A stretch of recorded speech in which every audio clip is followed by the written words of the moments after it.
Olá, bem-vindo ao nosso curso de Contratações Públicas e Compliance. Eu sou Ileana Neiva, sou subprocuradora-geral do Ministério Público do Trabalho. Eu sou uma mulher branca, de 50 anos de idade e que sou subprocuradora-geral do Trabalho há mais de 27 anos. Com isso, adquiri experiência sobre como fiscalizar contratos de prestação de serviços terceirizados, porque muitas denúncias chegam ao Ministério Público do Trabalho por causa de descumprimento de obrigações trabalhistas no curso da execução dos contratos de prestação de serviços terceirizados. Por isso, espero trazer para você nesse curso informações úteis, tanto conhecimentos jurídicos quanto uma análise prática do que acontece na fiscalização dos contratos. Vamos lá? Inicialmente, tratamos da nova Lei 14.133. A Lei 14.133 é resultado de uma evolução da administração pública federal, que, por causa de vários casos em que não houve a devida fiscalização dos contratos, empresas prestadoras de serviços terceirizados deram um verdadeiro calote na administração pública. Saíram sem pagar os trabalhadores e a administração pública teve que, por responsabilidade subsidiária, de pagar novamente o que já havia pago uma vez. É claro que essa situação não agrada aos administradores públicos e nem ao Ministério Público do Trabalho. Nós queremos é que os trabalhadores recebam a tempo e modo, no prazo definido em lei, as suas verbas trabalhistas, que as pessoas tenham a justa remuneração pelo seu trabalho e a administração consiga firmar contratos de prestação de serviços terceirizados que satisfaça as necessidades de serviços da administração pública e a administração pública pague o preço justo, o preço correto. Não agrada a ninguém uma realidade em que algumas empresas experimentem um enriquecimento ilícito enquanto trabalhadores ficam anos sem receber a sua remuneração adequada. Por isso, a Administração Pública Federal cuidou, através de diferentes instruções normativas, vocês devem lembrar da Instrução Normativa número 2, né? A Instrução Normativa número 3, 4, até que se chegou à Instrução Normativa número 5. Essa Instrução Normativa prevê uma série de controles da administração pública. E, como essa norma foi experimentada pela Administração Pública Federal, se fez um projeto de lei copiando, essa é a palavra, levando a experiência da IN5 para um projeto de lei que, finalmente aprovado pelo Congresso Nacional, tornou-se a Lei 14.133 de 2021. É sobre ela que falaremos neste curso e como ela pode ajudar o administrador público, seja ele o gestor, o fiscal de contrato ou o servidor da controladoria interna dos órgãos, a fazer um melhor planejamento das licitações e fiscalizar melhor os contratos, propiciando assim que os direitos trabalhistas sejam pagos no prazo legal, da forma legal, no valor previsto nos acordos e convenções coletivas de trabalho e que também a administração pública não seja obrigada a responder subsidiariamente. Por quê? Por que ela não vai responder subsidiariamente? Porque ela cuidou de bem planejar e de fiscalizar a execução de um contrato de prestação de serviços terceirizados. Pois bem, essa nova lei, a Lei 14.133, ela tem um artigo interessantíssimo, que é o artigo 5º. Nesse artigo 5º está dito que a administração pública, na aplicação da Lei 14.133, deverá observar os princípios da legalidade, da impessoalidade, da moralidade. Né? Nenhuma novidade para você que nos ouve. Mas, além desses princípios que já estão inscritos na Constituição, nós sabemos que há também o princípio da publicidade, o princípio da eficiência, que posteriormente também foram incluídos no texto da Constituição. E que é muito importante realçarmos que tudo o que a administração faz é para o interesse público, para a satisfação do interesse público. Então, a nova lei diz que toda interpretação da lei deverá visar a satisfação do interesse público. Isso é muito importante porque o gestor ele não deve buscar só a contratação pelo menor preço. Porque muitas vezes esse menor preço significa que está aplicando uma convenção incorreta. Esse menor preço significa que estão deixando de pagar um vale-transporte, um vale-alimentação, né, que estão utilizando um piso salarial menor. O interesse público está justamente ligado a outro princípio que vocês podem ver aqui na tela do artigo 5º, que é o princípio do desenvolvimento nacional sustentável. Ou seja, para que a administração pública contrata serviços terceirizados?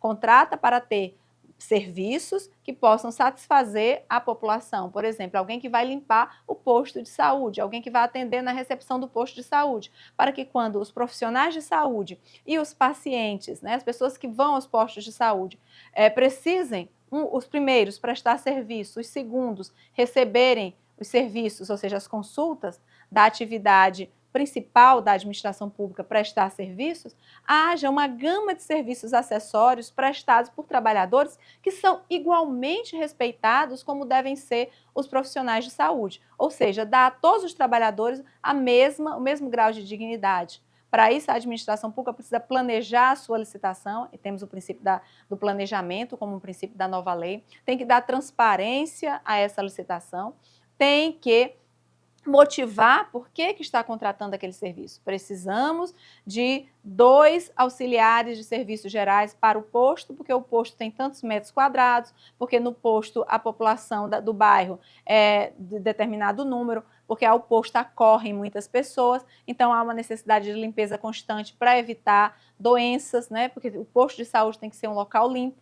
Então, há toda a motivação e, finalmente, vai haver o julgamento objetivo da proposta, verificando se há o atendimento também das obrigações trabalhistas. Nós não temos uma licitação correta, nem uma contratação economicamente sustentável e que atenda ao interesse público e ao desenvolvimento nacional sustentável, se nós não observarmos a correção do planejamento do pagamento das obrigações trabalhistas e não acompanharmos a execução desse contrato para que as obrigações trabalhistas sejam pagas no tempo e modo legais. Então, esses princípios vão nortear toda a interpretação que o fiscal do contrato e que a comissão de licitação deve fazer. Primeira coisa, pelo princípio da legalidade, o fiscal do contrato deve estar sempre em contato com o gestor, porque se numa fiscalização anterior se detectou que não era possível fiscalizar, houve um problema com o Ministério Público disse, olha, vocês estão terceirizando uma atividade que não pode. Por exemplo, terceirizar a atividade de quem autoriza os pagamentos do órgão, que quem faz os empenhos do órgão. É claro que isso não pode ser uma atividade terceirizada, mas vai se planejar uma licitação para a contratação de maqueiros em um hospital público, é claro que essa é uma atividade que pode ser terceirizada. Então, seja a administração pública estadual ou a administração pública municipal, ela deve se guiar pela experiência da União, que já está mais adiantada nesse planejamento e fiscalização de contratos, e por isso chegamos à Lei 14.133 de 2021. Mas professora, o decreto 9.507 de 2018, que está aqui na tela, é um decreto para a administração pública federal. Por que que eu, sendo um gestor, um fiscal de contrato, fazendo o controle interno de um município, vou aplicar um decreto federal? Porque a nossa Constituição diz claramente que a falta de normas de direito administrativo próprias de estados e municípios devem aplicar a legislação federal. E o decreto 9.507 de 2018, ele exatamente, com base no interesse público, ele justifica por que determinadas atividades não podem ser terceirizadas. Por exemplo, é possível terceirizar o poder de polícia? A resposta é negativa, porque o poder de polícia é aquele poder em que um agente do Estado chega em uma praia e diz, o som está alto, tem que tirar esse som alto. Então, eu não posso fazer um contrato de prestação de serviços terceirizados para um fiscal de vias públicas, um fiscal de praias, alguém que vai verificar se a população está estacionando no local correto, não está usando o som em volume alto, se as pessoas não estão vendendo na feira livre alimentos sem condições de higiene. Essas são atividades típicas do poder de polícia e não é possível terceirizar essas atividades. Como eu já expliquei o caso do empenho, dei um exemplo do caso do empenho, são atividades de planejamento, de coordenação, de pagamentos, né? Se o cargo já faz parte do plano de cargos e empregos do ente público, não será possível terceirizar. Então, o que nós estamos falando aqui sobre planejamento e fiscalização da terceirização de serviços, sobre o compliance, né? Essa palavra que significa olhar com muita cautela quem se contrata, mas também fiscalizar se o contratante, durante toda a execução contratual, está cumprindo as condições pactuadas. Então, só podemos falar de compliance administrativo, de due diligence, quando nós estivermos falando de uma contratação que, na origem, é uma contratação legal. Porque se a contratação não for possível, como nesses casos que eu enunciei aqui do decreto 9.517 de 2018, 9.507, perdão, de 2018, o que o compliance vai sinalizar é, opa, não pode contratar. Não é um caso de contratação a terceiros. É um caso da própria administração fazer concurso público e ter o seu quadro de servidores que exerça essas atividades de poder de polícia, estratégicas, de planejamento, de coordenação e supervisão, e exerça as atividades que já estão no plano de cargos e empregos dos entes públicos e da administração direta. A atuação do Ministério Público Brasileiro tem sido coordenada, né, pelo CNMP, e todos os ministérios públicos têm buscado prevenir ilícitos nos contratos de prestação de serviços terceirizados. Assim, o Ministério Público do Trabalho tem tido atuações em inquéritos civis junto com o Ministério Público Federal e também com o Ministério Público dos Estados. Por isso, esse curso é também um curso realizado conjuntamente com o Ministério Público do Estado, do RN, porque temos atuações emblemáticas na prevenção de ilícitos nos contratos de prestação de serviços terceirizados.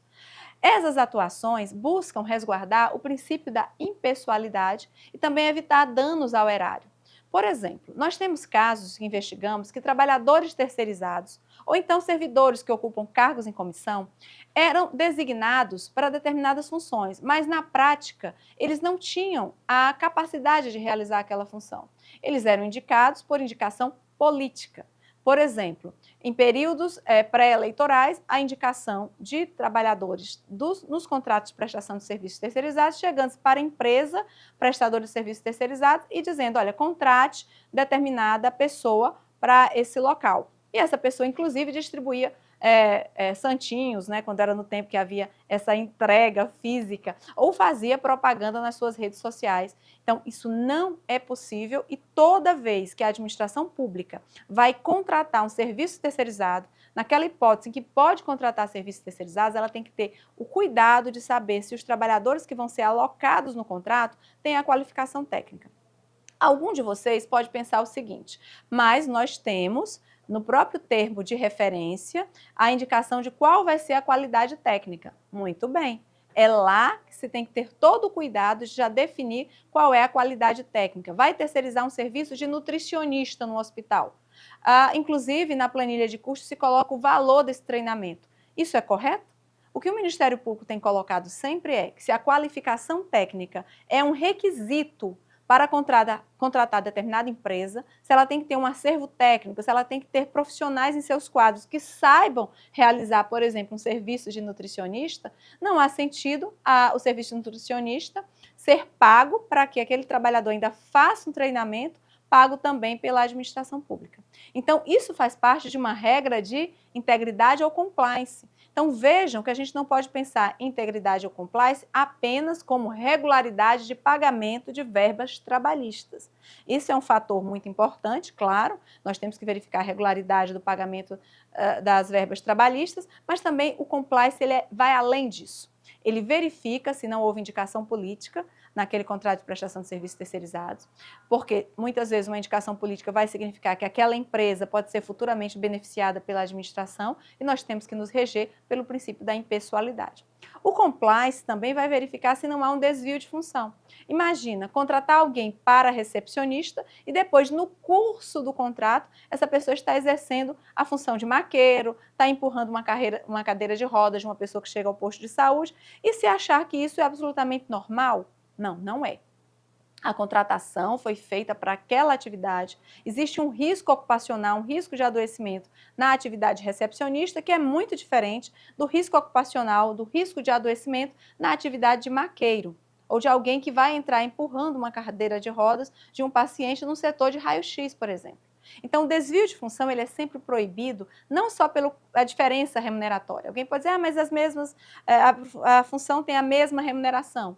Não, o desvio de função ele também é proibido por uma questão de saúde e segurança do trabalho. E olha que bom, a nova Lei 14.133, de 2021, é enfática sobre a necessidade da administração pública impedir o desvio de função de trabalhadores terceirizados. Então, é uma questão de saúde e segurança, é uma questão de improbidade administrativa e pode ser também uma questão de conflito de interesses. Por que conflito de interesses? porque eu posso colocar alguém de um contrato de prestação de serviços terceirizados mais suscetível a influências para fazer uma compra em um local que eu, como servidor público, não poderia fazer, porque, por exemplo, é a loja do meu cunhado. Então, eu coloco o terceirizado para essa atividade. Primeiro, ele já está fazendo uma atividade de pesquisa de preço, de contratação, que não é própria do terceirizado. E segundo, aí há um conflito de interesse. Então, o Ministério Público tem observado tudo isso, como eu digo. Não pode utilizar para fins políticos o trabalhador terceirizado, não pode obrigá-lo a colocar em seus perfis nas redes sociais foto de candidato apoiado pelo gestor do órgão. Então, tudo isso deve ficar muito claro em um programa de integridade. Nós temos reforçado a importância de estados e municípios terem suas normas, leis ou decretos que contenham as diretrizes para a elaboração de um programa de integridade, com as sanções cabíveis e, quando verificadas irregularidades, notificação dos fatos ao Ministério Público. Além disso, nós temos reforçado a importância do princípio da publicidade e da transparência. O gestor público autorizou a realização de um contrato de prestação de serviços terceirizados. Realizado esse contrato, ele tem que ser inserido nas páginas de transparência. É uma grande atuação do Ministério Público brasileiro fazer com que todos os municípios, todos os entes públicos, estados e a União e todos os órgãos desses entes federativos tenham as suas páginas de transparência. Nessa página de transparência é imprescindível que estejam inseridos os atos da licitação, os atos da contratação, ou seja, o contrato de prestação de serviços terceirizados, e também estejam inseridos o nome e o CPF dos empregados terceirizados. Isso tem servido muito para a fiscalização do Ministério Público e da sociedade. Eu quero reforçar mais aqui, uma vez, a importância de estarmos fazendo esse curso para passarmos conhecimento para os senhores, mas também para os senhores confiarem na instituição Ministério Público como uma instituição que não tem só a feição persecutória ou de ingressar com as ações.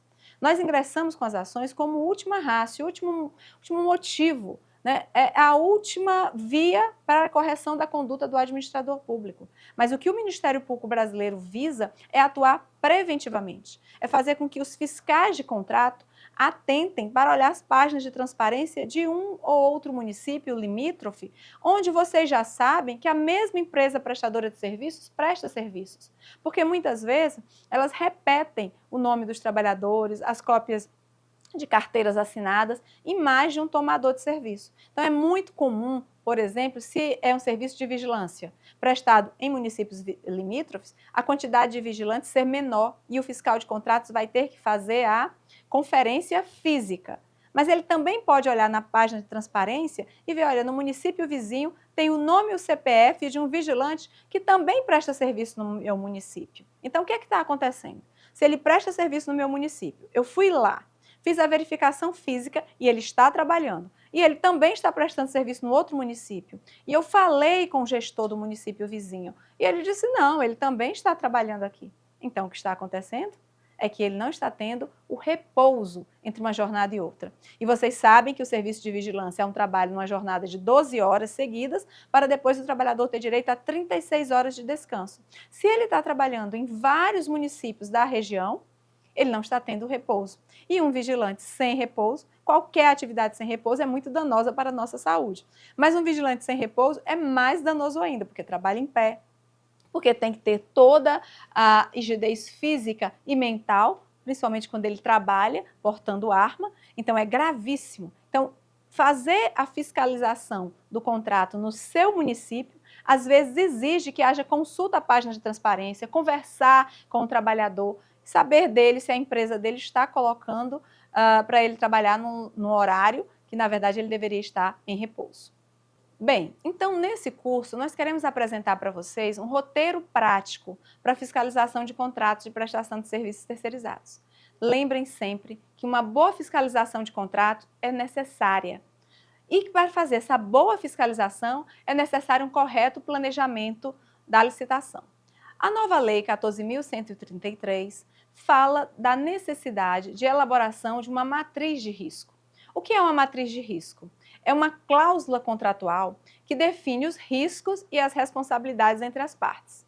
Ela vai dizer, nesta cláusula, o que é que a administração pretende receber da empresa prestadora de serviços terceirizados. E qual vai ser a responsabilidade dela? Pelo pagamento, né, dessa empresa. Se houver necessidade, por exemplo, na contratação de um serviço de vigilância, da realização de um seguro de vida em favor dos vigilantes, porque isso é uma exigência da lei que regula a atividade de vigilantes. Então, nesse caso, a própria matriz de risco já vai elaborar, já vai escrever lá que é necessário contratar determinado número de vigilantes, que o número de vigilantes será X, porque o local, por exemplo, é bastante aberto, fica situado em um bairro em que há alto grau de criminalidade. Então, por isso, é necessária a quantidade de vigilantes e a administração pública irá fornecer o pagamento do seguro de vida, que vai estar contido na planilha de custos e formação de preços. Isso tudo para caracterizar o equilíbrio econômico-financeiro inicial do contrato. É preciso que as partes saibam com clareza qual vai ser o ônus financeiro do contrato. É por isso que, se a empresa ela apresenta uma convenção coletiva de trabalho, dizendo, por exemplo, que o piso salarial é de R$2.000, e, na verdade, com 6 meses, ela vem e diz para a administração pública, olha, essa convenção coletiva eu me equivoquei. Eu apresentei, mas depois eu vi que não representava a categoria dos trabalhadores. Inclusive, vocês sabem, esses trabalhadores antes, quando era na empresa contratada anterior, eles recebiam 2.200. Com essa nova contratação, eles estão recebendo 2. Então, os trabalhadores, o sindicato, o Ministério Público do Trabalho, estão dizendo que eu tenho que pagar 2.200, que eu usei a convenção coletiva incorreta.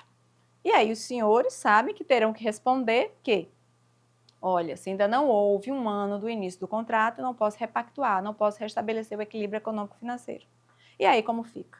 Fica um contrato sem equilíbrio econômico-financeiro?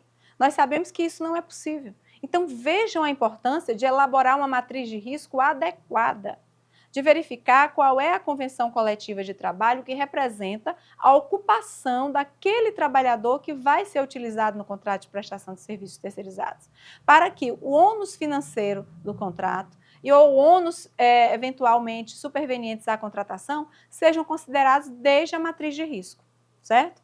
Então, é preciso que se conheça o que se vai terceirizar e que se veja quais as ocorrências. Bom, uma ocorrência na contratação de serviços de vigilância é que ele se machuque, é que haja um confronto, um problema, a arma dele seja furtada. Então, todos esses riscos eles têm que ser considerados previamente para que sejam previstos no edital e na contratação, e não impactem no equilíbrio econômico-financeiro do contrato e nós possamos ter contratos que sejam bons para a administração, para as empresas e para os trabalhadores.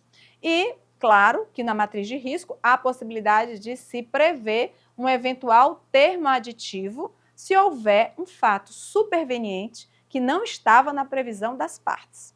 O que o Ministério Público tem muito cuidado e avalia bastante é quando ocorrem aqueles termos aditivos que aumentam o valor do contrato, mas que se dizia respeito a uma circunstância que já era previsível, não foi.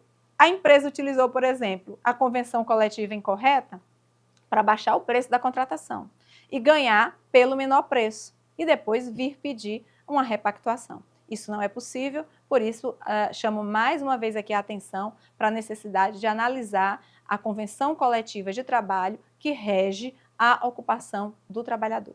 Nós temos casos, e isso não é possível ocorrer, de contratações, por exemplo, utilizando o Sindicato dos Metalúrgicos, né, a convenção coletiva do Sindicato dos Metalúrgicos, para contratar um serviço de recepcionista.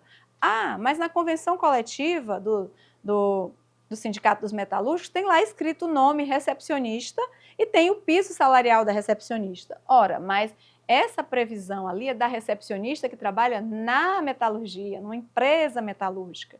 No momento em que a metalúrgica está prestando um serviço terceirizado para a administração pública, seria um serviço o quê? De metalurgia. Porque essa é o métier, essa é a atividade inscrita no CNPJ da empresa, prestar serviços de metalurgia. Se está fornecendo recepcionista, então tem que ser uma empresa prestadora de serviços terceirizados de recepcionistas. que pode ser uma empresa até que presta serviços de diversas profissões. Mas se o serviço terceirizado for de recepcionista, tem que ser o piso salarial do recepcionista e não o piso salarial de uma recepcionista de empresa metalúrgica. Então, isso tem provocado um grande problema, nós temos acompanhado isso no Distrito Federal e em outros estados, temos atuado, inclusive em parceria com o Tribunal de Contas da União, e por isso a necessidade de cursos como esses, para trazer essa realidade para os senhores que são fiscais de contrato, para os senhores que vão planejar a licitação, para aqueles que fazem parte do controle interno, para terem muito cuidado nessa questão da fixação do preço com base no piso salarial previsto em acordo ou convenção coletiva de trabalho. Quaisquer dúvidas, o Ministério Público do Trabalho não é órgão de consultoria, mas é um órgão que tem que falar com a sociedade. Então, nós podemos sim receber os gestores, conversarmos, sem que isso caracterize consultoria, mas, na verdade, um esclarecimento que a instituição deve prestar a toda a administração pública no objetivo de colaborar com a administração pública para que tenhamos contratos de prestação de serviços corretos, regulares, sem prejudicar a administração pública e sem prejudicar aos trabalhadores e também trazendo os devidos lucros, os lucros previstos para as empresas e não lucros sem causa, lucros à custa de um calote no direito dos trabalhadores. Prosseguindo, nós vamos pensar no planejamento da licitação como um movimento no qual a administração pública faz uma análise dos riscos que podem comprometer a boa execução do contrato. Então, vai especificar se há seguros obrigatórios, se for o caso desses seguros obrigatórios, transfere o dinheiro para a contratada, dentro do termo de referência, para ela pagar a seguradora, né? E assim a administração pública vai cobrar mês a mês. O seguro está pago? Realmente esses trabalhadores estão recebendo o valor devido, né? Do seu piso salarial, mas não está tendo desconto do seguro, certo? Não pode haver o desconto do seguro. Em uma investigação também no Ministério Público do Trabalho, eu verifiquei o seguinte: a empresa prestadora de serviços terceirizados descontava dos salários um valor referente ao seguro de vida. Ora, a lei diz que é obrigação da empresa pagar o seguro. Ela não pode descontar esse valor do trabalhador. Ela pode repassar esse valor para a administração pública na planilha de custos e formação de preços do contrato. Mas ela não pode, em hipótese alguma, descontar esses valores da remuneração do trabalhador. Nesse caso que eu investiguei, a empresa descontava o seguro de vida do valor dos trabalhadores, colocava esse valor na planilha de custos e formação de preços, portanto, recebia esse valor da administração pública e, portanto, recebia 2 vezes o valor desse seguro.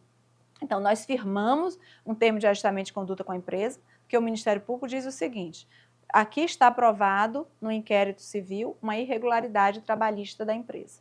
Por isso, a empresa tem a possibilidade de ou firmar um termo de ajustamento de conduta e nós não vamos ingressar com a ação, ou entraremos com ação civil pública, ela será ré numa ação civil pública e com uma prova dessa natureza, uma prova cabal, de que ela estava descontando uma verba que ela não poderia descontar dos trabalhadores, ainda estava recebendo essa verba da administração pública, é óbvio que o Ministério Público iria ganhar essa ação, iria ter uma procedência do pedido nessa ação civil pública. Então, a empresa, vendo isso, aceitou firmar um termo de ajustamento de conduta, no qual ficou previsto que ela iria devolver aos trabalhadores os valores descontados ilicitamente. Não ia devolver nada à administração, porque efetivamente ela pagou o seguro. A administração pública exigia, inclusive, a comprovação do pagamento do seguro de vida aos vigilantes. Então, esse é um exemplo que demonstra que a atuação do Ministério Público, quando ela ocorre em parceria com a administração pública prestando as informações, serve para quê? Para que o Ministério Público nem responsabilize a administração pública. A administração pública mostrou que realmente a empresa estava pagando o seguro de vida, que fiscalizava o seguro de vida. Mas a administração pública errou quando não verificou os contra-cheques dos trabalhadores, nos quais havia o desconto do seguro de vida. Ora, se isso não fosse detectado antes pelo Ministério Público, e antes do final do contrato, o Ministério Público não tivesse feito a empresa devolver os valores aos trabalhadores, o que poderia acontecer no futuro? Os trabalhadores poderiam ingressar, cada um com seus advogados, ou através do sindicato, pedindo o ressarcimento desse valor descontado indevidamente da empresa e subsidiariamente, ou seja, em segundo plano, pela administração pública. Provando o quê? Que a administração pública, que tem o dever de requisitar os contra-cheques todo mês, não olhava aqueles contra-cheques. porque não detectou naqueles contra-cheques que havia um desconto ilícito, ou seja, que havia o desconto de um seguro de vida, que é de responsabilidade da empresa e, portanto, também do tomador de serviço, mas que não pode ser descontado do salário dos trabalhadores. Então, nós precisamos pensar sempre no alinhamento das contratações ao planejamento estratégico e às leis orçamentárias. Se o gestor, da Secretaria de Saúde, ouve, por exemplo, dos profissionais de saúde, que é necessário contratar mais maqueiros, e ele verifica que realmente em determinado período do ano está havendo um aporte maior de pessoas, por exemplo, com dengue, e ele realmente precisa contratar mais, ele pode fazer um aditivo e aumentar aquele contingente de maqueiros naquele momento. Mas isso é algo excepcional. O que é preciso na contratação é já se fazer o alinhamento racional dos recursos públicos com a necessidade administrativa. É algo sazonal, é algo que pode não ocorrer se, por exemplo, os agentes comunitários de saúde conseguirem convencer a população a realmente não deixar água parada, se diminui a quantidade de pessoas doentes por medidas preventivas. Então, eu já não vou fazer uma contratação racional, usar recursos públicos prevendo um pico de uma endemia que pode não ocorrer. Então, esse planejamento ele tem que ser feito de forma estratégica, verificando qual é o orçamento que o órgão tem e efetuar contratações de trabalhadores terceirizados necessários para o volume da execução de serviços. Por que que o Ministério Público do Trabalho está dizendo isso? Quem nos ouve pode dizer, o Ministério Público do Trabalho deve querer o máximo de trabalhadores trabalhando. Claro, nós queremos o desemprego zero, se possível, todas as pessoas trabalhando, mas nós também temos que velar para o fato de que a administração pública trabalha com limitação de recursos. É melhor fazer uma contratação com um contingente de trabalhadores bem delimitados e não faltar recursos para pagar a contratada e, por conseguinte, esta pagar aos trabalhadores, do que contratar muitas pessoas e depois não haver orçamento suficiente para pagá-las, né? Então, por isso que nós sempre falamos da necessidade de um bom planejamento da licitação e fazer as contratações alinhadas ao planejamento estratégico e às leis orçamentárias. E isso hoje está expresso no artigo 11, parágrafo único da Lei 14.133 de 2021. As empresas licitantes, elas têm que mostrar que têm idoneidade. Então, é preciso ter muito cuidado na fase de habilitação. A empresa licitante ela tem que apresentar um balanço patrimonial. A norma é claríssima. O artigo 69 indica que documentos devem ser exigidos das empresas licitantes na fase de habilitação. Então, é o balanço patrimonial, a demonstração de resultados de exercícios. É preciso que as empresas apresentem demonstrações contábeis de pelo menos 2 últimos exercícios, para mostrar que elas têm idoneidade, rigidez, né, saúde financeira. Por quê? Porque a administração pública não pode ser pressionada pelas empresas. A gente sabe que na prática isso ocorre dizendo, olha, eu não tenho capital social mais, eu não tenho fluxo de caixa para pagar os trabalhadores. Libere logo essa fatura, porque os trabalhadores estão com salários em atraso. Ora, a administração pública tem um processo administrativo que ela tem que instaurar para acompanhar a execução contratual. Se a empresa não apresenta as certidões, se a empresa não comprova que pagou os salários, a administração pública não pode ficar adiantando faturas sem ter a comprovação de que a empresa está cumprindo com as obrigações trabalhistas. A regra não é a administração pública adiantar o dinheiro e a empresa pagar os trabalhadores. Pelo contrário, a regra é a empresa pagar, comprovar o pagamento, apresentar todas as certidões necessárias e aí sim a administração pública paga a fatura do contrato de prestação de serviços terceirizados. Então não é possível aceitar esse tipo de pressão e nesse momento, o que é que deve dizer um fiscal de contrato? O que deve dizer um gestor de contratos? Deve dizer, olha, pelo artigo 69, inciso 1 da Lei 14.133, nós exigimos e você, empresa, demonstrou que teria nos últimos 2 anos uma saúde financeira.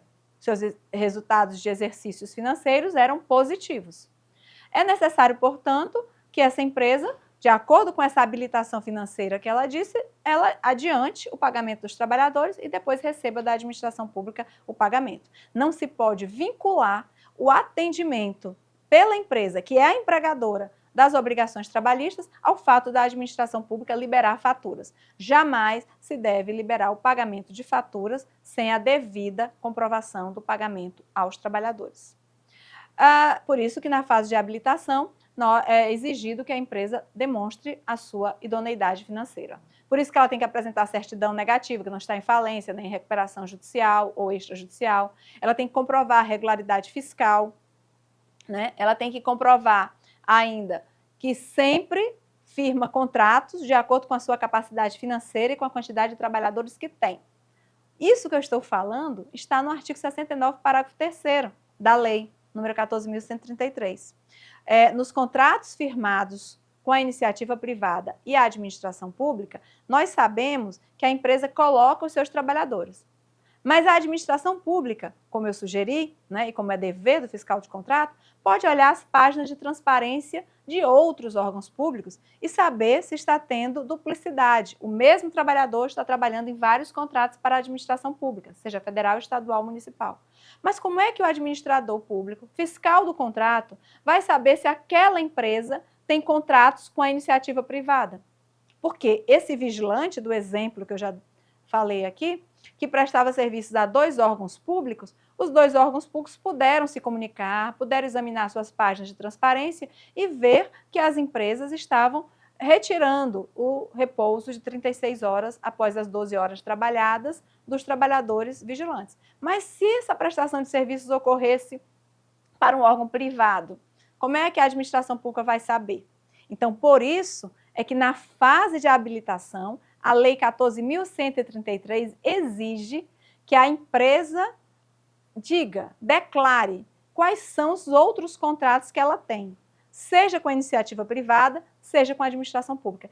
Essa é uma importantíssima inovação da Lei 14.133, porque a partir dela, o gestor e o fiscal de contratos vão exigir que a empresa declare, olha, além do contrato com este município, eu tenho contratos com o Estado, eu tenho contratos com a União, eu tenho contratos com hospitais, com bancos, shopping centers, e, portanto, esses vigilantes estão trabalhando nesses locais. E assim a administração pública, já na primeira reunião com a empresa contratada, delimita, pois saiba a empresa que nós não admitiremos aqui que um trabalhador vigilante, no seu período de repouso, preste serviços a outros órgãos. E nós examinaremos isso em páginas de transparência, nós telefonaremos, nós saberemos, inclusive pelas próprias páginas das empresas. As empresas de vigilância, as empresas de asseio e conservação, empresas em geral, costumam colocar nas suas páginas na internet os seus clientes.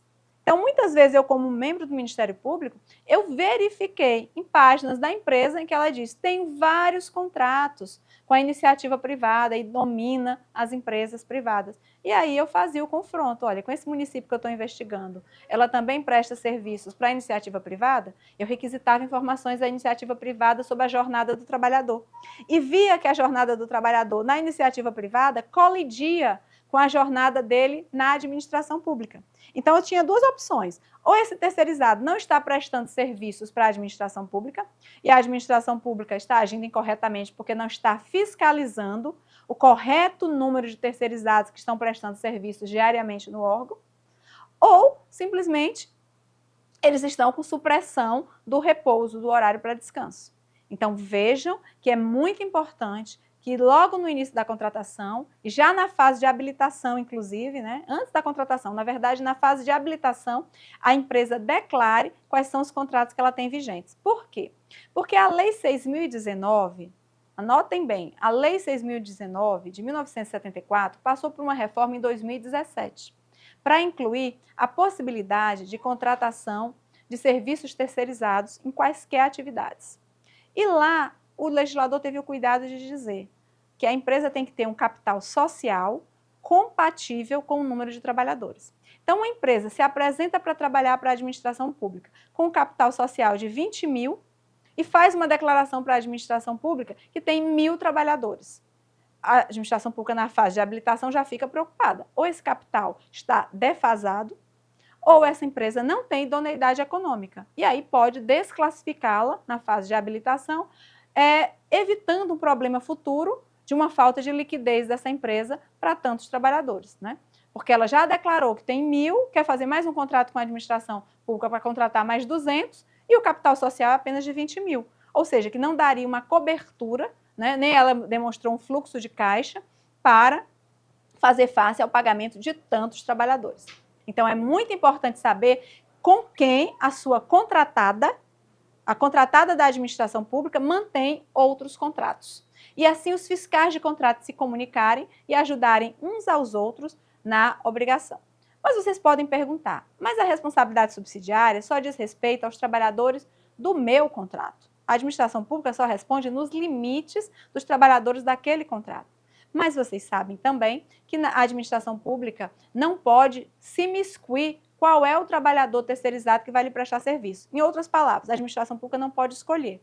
Então, se um determinado dia existe uma recepcionista no órgão e no outro dia aparece outra, porque a empresa disse, olha, essa recepcionista, ela estava faltando muito, ela não estava satisfazendo as nossas necessidades, nós temos agora uma outra recepcionista, o órgão público não pode dizer que não recebe.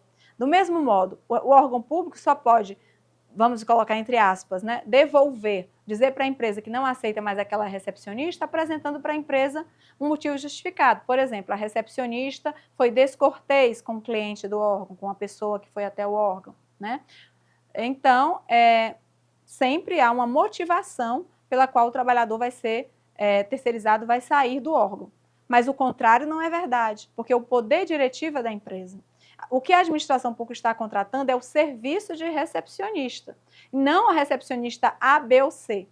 Então, essa empresa, ela pode um dia trazer a recepcionista A, que já estava prestando serviços a outra empresa da iniciativa privada. E não consta da declaração inicial da habilitação. Então, é devido que o fiscal de contrato fique sempre perguntando, né? Eu acho que a entrevista pessoal com os terceirizados é muito importante, garantindo o sigilo, como toda vez se faz em relação ao compliance. Ouve-se o trabalhador, garantindo-se o sigilo das informações que eles prestem a respeito da sua contratada.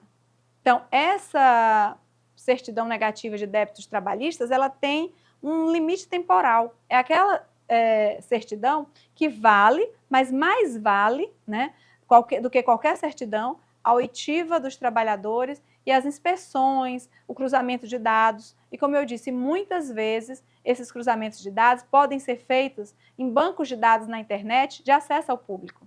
Não são dados sigilosos, são dados que estão disponíveis. Por exemplo, certidão negativa de débitos trabalhistas é disponível ao público, né? O Cadastro Nacional de Empresas Inidôneas e Suspensas deve também ser apresentado na licitação, é disponível. O Cadastro Nacional de Empresas Punidas, CENEP, também é disponível. Tudo isso é necessário que haja uma consulta na fase de habilitação. E por que é tão importante essa fase da habilitação? Porque verificando corretamente a documentação da possível contratada, é possível antecipar uma tendência da empresa. Uma empresa que tem certidão negativa com efeito de positiva, já significa que ela não tinha débitos trabalhistas, que ela não tinha agido bem no passado, mas agora ela tem uma certidão negativa com efeito de positiva porque fez uma composição. Então, já se sabe que aquela empresa pode vir a ter um comportamento de descumprimento das obrigações trabalhistas outra vez. Então, o gestor contratou porque ela ganhou a licitação, mas já sabe que ela pode vir a uma tendência de descumprimento. Já avisa ao fiscal de contrato que vai ficar com as antenas, né, vamos dizer assim, bem ligadas para fiscalizar aquela empresa. E já na primeira reunião, falar claramente, olha, nós fizemos uma pesquisa, em outros contratos vocês tiveram problema, vocês não estavam inscritas no Cadastro Nacional de Empresas Inidôneas, por isso nós podemos contratar vocês, mas vocês têm muitos autos de infração, nós já soubemos disso pelos bancos de dados do Ministério do Trabalho, já soubemos pelo Ministério Público que vocês têm muitos autos de infração, por exemplo, colocando trabalhadores para trabalho em altura, sem os EPIs necessários. Aqui no órgão, nós vamos fazer trabalho em altura. Nós estamos contratando a sua empresa para manutenção dos prédios, por exemplo, da universidade. Então, nós tivemos, por exemplo, um acidente que eu investiguei em uma instituição de ensino superior, em que havia trabalho em altura de trabalhadores terceirizados, eles estavam sem os equipamentos de proteção individual, não tinha a ancoragem Porque às vezes tem o EPI, mas ele não está ancorado numa linha de vida, o trabalhador caiu e faleceu. A administração pública, se tivesse feito uma pesquisa antecedente, teria visto que essa empresa já tinha tido auto de infração por não fornecer os EPIs no trabalho em altura. Né? Então, hoje, inclusive, o Ministério Público do Trabalho se coloca à disposição e o Ministério do Trabalho para esses autos de infração serem publicizados, porque não há nenhum motivo para um auto de infração ficar sob sigilo. Pelo contrário, esse auto publicizado vai demonstrar à administração pública que é preciso ficar de olhos bem abertos, porque aquela empresa tem, por exemplo, um histórico de descumprimento de obrigações trabalhistas. Na fase de habilitação ainda, a comissão de licitação, como eu disse, deve avaliar a idoneidade financeira da empresa a ser contratada. Ela tem que ver se aquela proposta é execuível, se não é uma proposta que rebaixa muito o custo dos encargos sociais, simplesmente para ganhar o contrato pelo critério do melhor preço. É preciso que a comissão fique muito atenta quanto às medidas de proteção da saúde e segurança dos trabalhadores, como nesse exemplo que eu dei, quanto ao fornecimento dos EPIs, mas também que a empresa seja chamada na fase de habilitação. A gente pode hoje em dia, pela nova lei, até fazer audiência pública e dizer, por exemplo, você vai trabalhar numa atividade de limpeza urbana. Essa atividade existe sim alta insalubridade. Como é que fica o pagamento do adicional de insalubridade e periculosidade? Está previsto em acordo ou convenção coletiva uma mudança desse adicional de insalubridade? Não pode. Não podemos usar o acordo e a convenção coletiva que diminua o valor do adicional de insalubridade. O valor do adicional de insalubridade está previsto em lei. Então, vejam como é importante, aqui no nosso curso, nós conversarmos sobre questões práticas e questões jurídicas. Juridicamente, não é possível a diminuição do adicional de insalubridade, mas aquele que está concorrendo à licitação, querendo rebaixar o preço, usa uma convenção coletiva de trabalho que o adicional de limpeza urbana, por exemplo, de 40%, né, o adicional de salubridade em grau máximo na atividade de limpeza urbana, na convenção coletiva se estipulou que seria de 30%. Então, aquele gestor, fiscal de contratos, o membro da comissão de licitação, a controladoria, que tem conhecimentos básicos de direito do trabalho, já sabe que não é válido aquele acordo. Porque muitas vezes as empresas vão dizer para esses agentes públicos, mas pela reforma trabalhista, o negociado prevalece sobre o legislado. Mas é proibida a diminuição dos adicionais de insalubridade. Eles decorrem de normas de saúde e segurança que não podem ser mudadas pelas empresas. E a administração pública? Vocês recordam do que eu falei sobre os princípios da administração pública? Sobre o desenvolvimento sustentável, sobre o princípio do interesse público? Ela jamais pode aceitar um acordo e uma convenção coletiva que diminua a insalubridade. É contra o interesse público que um trabalhador exposto a risco ainda receba uma menor remuneração. Então, isso é sim um aspecto a ser verificado pela comissão de licitação. Até, inclusive, no planejamento da licitação, é interessante que já se motive e diga se a licitação é atividade de limpeza urbana, é devido ao adicional de insalubridade em grau máximo e o fornecimento dos equipamentos de proteção individual. O fornecimento dos equipamentos de proteção individual não significa que não seja devido o pagamento dos adicionais, porque determinados riscos, eles não são afastados por completo, eles podem ser diminuídos.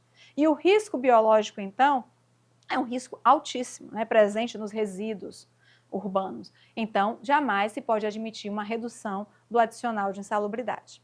A empresa também, já na fase de habilitação, o poder público pode exigir que apresente um programa de gerenciamento de riscos. Imagina, estamos terceirizando uma atividade de limpeza urbana com altos riscos ocupacionais. E a empresa não tem um programa de gerenciamento desses riscos? Vamos admitir trabalhadores para a administração pública e não há um controle de saúde ocupacional? Não, tem que exigir da empresa que ela apresente um programa de controle médico de saúde ocupacional. Até porque o bom gestor, ele pensa de forma holística, ou seja, de forma global. Se contrata-se uma empresa prestadora de serviços terceirizados, ela não cuida da saúde dos seus trabalhadores, eles adoecem, o custo vai para o Sistema Único de Saúde, que é custeado pelos 3 entes da federação. Então, o município vai contratar uma empresa prestadora de serviços que permite que o trabalhador terceirizado trabalhe, por exemplo, alcoolizado. Esse trabalhador cai do caminhão de coleta de lixo E esse trabalhador vai onerar o quê? O Sistema Único de Saúde. Então, um grave problema de saúde ocasionado pelo fato de que a empresa não tem um programa de controle médico de saúde ocupacional que acompanhe se esses trabalhadores estão com algum problema. E nós sabemos que o alcoolismo é uma doença reconhecida pela Organização Mundial de Saúde.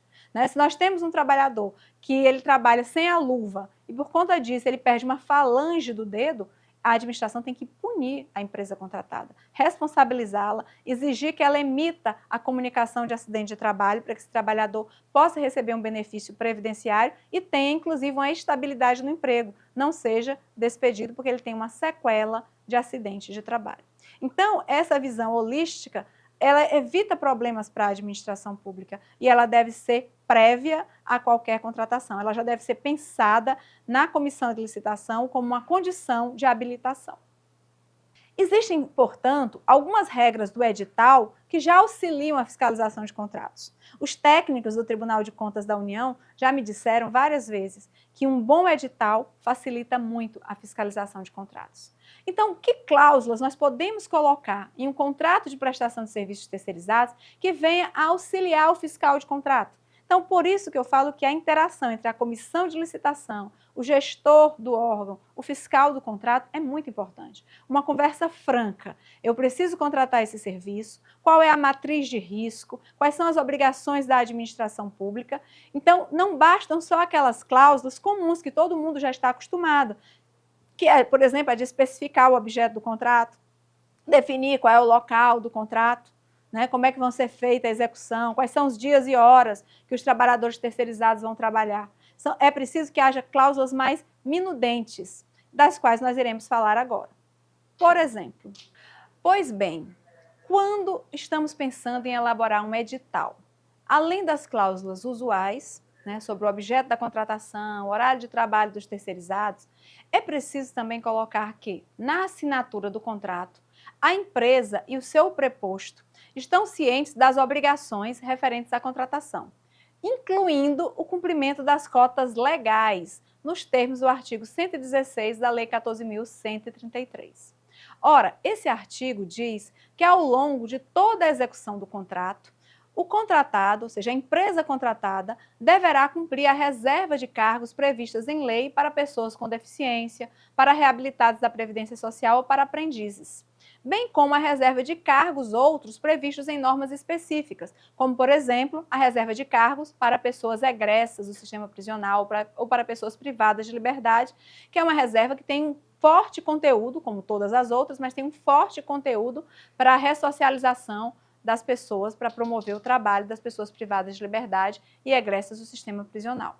A lei também diz que há uma obrigação do contratado de manter durante toda a execução do contrato todas as condições exigidas para a habilitação.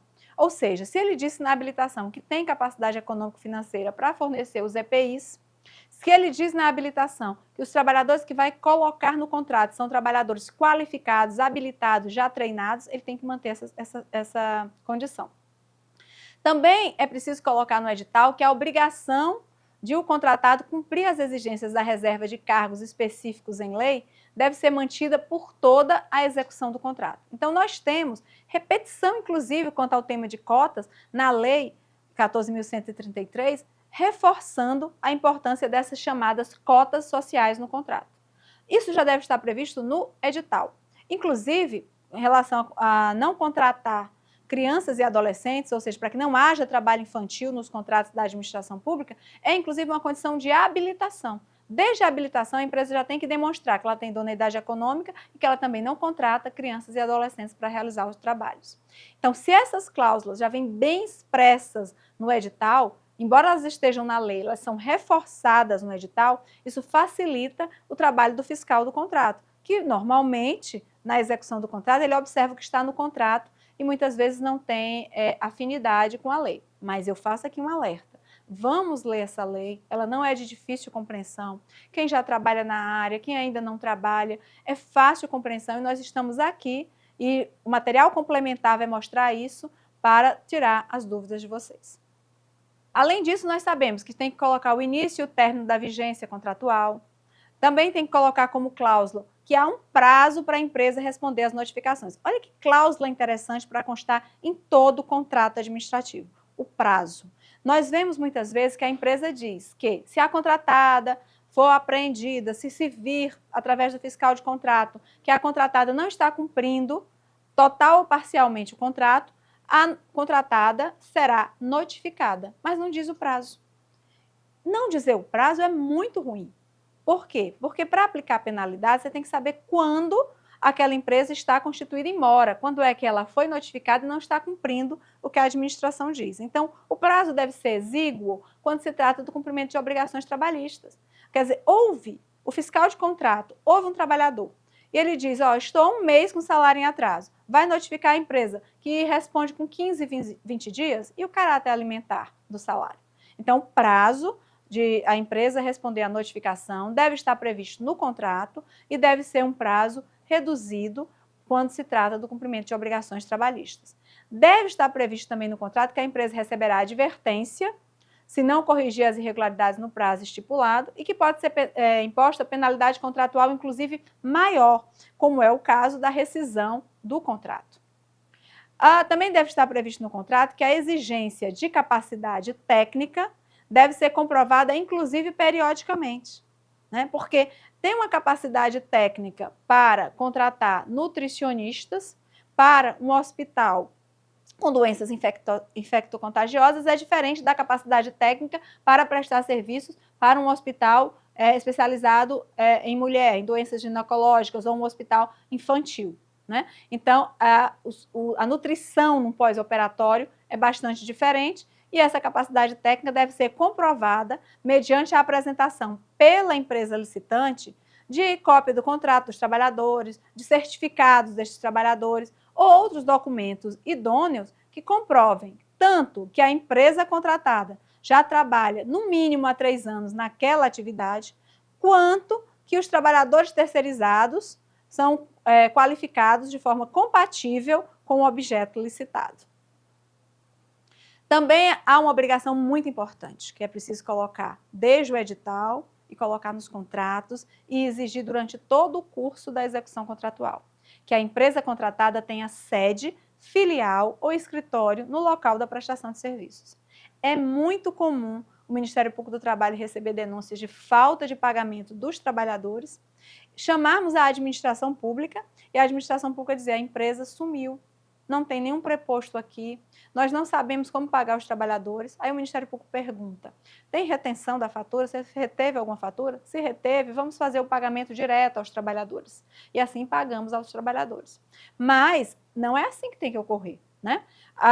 Tem que haver uma pessoa da empresa, um preposto, para o qual o fiscal do contrato já resolva aquela situação. Por que está atrasando o salário? Né? Não precisa os trabalhadores chegarem ao Ministério Público, irem à Justiça do Trabalho. Então, muito se fala, né, de que há muitas ações na Justiça do Trabalho, mas por falta de fiscalização. Então, exigir que haja essa pessoa com a qual, com um simples telefonema, o fiscal do contrato trate, diga, vem aqui até o órgão, vamos resolver isso imediatamente, é muito importante. E a lei 14.133 é enfática. Ela diz, o contratado deverá manter preposto aceito pela administração no local da obra ou do serviço para representá-lo na execução do contrato. Esse aceito pela administração é muito importante. A lei não traz palavras desnecessárias. Quando diz aceito pela administração, é porque no passado já se verificou que muitas vezes colocava um preposto pro forma, né? Aquele preposto que não sabia, que não tinha poder decisório. Então, é preciso que também fique bem destacado no contrato que é um preposto que tenha poder decisório e que resolva as situações que se apresentarem no curso do contrato de forma rápida e observando os direitos dos trabalhadores. Também deve constar do contrato que a empresa deve providenciar o cartão cidadão, expedido pela Caixa Econômica Federal para todos os empregados. Por quê? Isso é um elemento que facilita muito a atividade do fiscal de contrato. Por quê? Porque cada trabalhador passa a ser o próprio fiscal da regularidade do recolhimento do FGTS. Ele tem um cartão cidadão, ele pode pegar um extrato na Caixa Econômica Federal, certo? Tem que ter uma senha para que cada trabalhador também tenha acesso ao extrato das suas informações previdenciárias, acesso ao recolhimento da contribuição previdenciária. Então, os trabalhadores bem informados, é muito importante que o fiscal do contrato faça uma reunião com todos os trabalhadores no início da prestação de serviço e informe a eles que exigiu da empresa que apresente o cartão cidadão para todos os empregados, que dê uma senha para cada trabalhador ter acesso ao seu extrato de informações previdenciárias. Fiscal noticia isso para os trabalhadores, vocês têm direito, se a empresa não apresentar, me informem, e ao mesmo tempo o fiscal de contrato notifica a empresa, olha, iniciamos o contrato no dia tal, tem o prazo de 5 dias ou 10 dias, dependendo da circunstância, da localidade, para apresentar comprovação a mim, fiscal do contrato, que já providenciou o cartão cidadão, que já entregou para o trabalhador o acesso, a senha de acesso aos seus extratos de informações previdenciárias. Então, isso vai facilitar a atuação do fiscal do contrato. Um aspecto muito importante que não pode ser esquecido é a obrigação legal de exigir caução, fiança bancária ou contratação de seguro-garantia com cobertura para verbas rescisórias inadimplidas. Muitas vezes, as empresas, quando são chamadas para prestar essa caução, apresentam um documento que não tem a garantia necessária, que é muito difícil, depois da contratação, fazer o saque desse valor. Muitas vezes, os administradores públicos nem sabem, nem lembram que essa caução foi exigida. No curso do contrato, não verificaram se venceu ou não o seguro.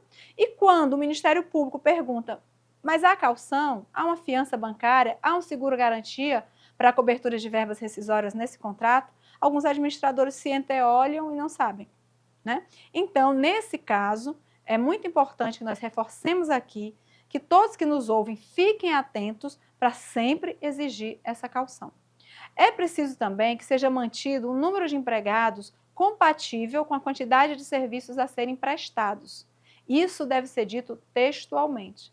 Por exemplo, uma cláusula estabelecendo caso de aplicação de rescisão contratual. Não precisa dizer primeiro a advertência, porque quem vai fazer a gradação das sanções é o administrador público. Como é que alguém está enrolando a administração pública com alta gravidade de não colocar o número de empregados compatível com a execução do contrato, por exemplo, por um mês, quando o fiscal do contrato descobre isso, vai aplicar uma mera advertência?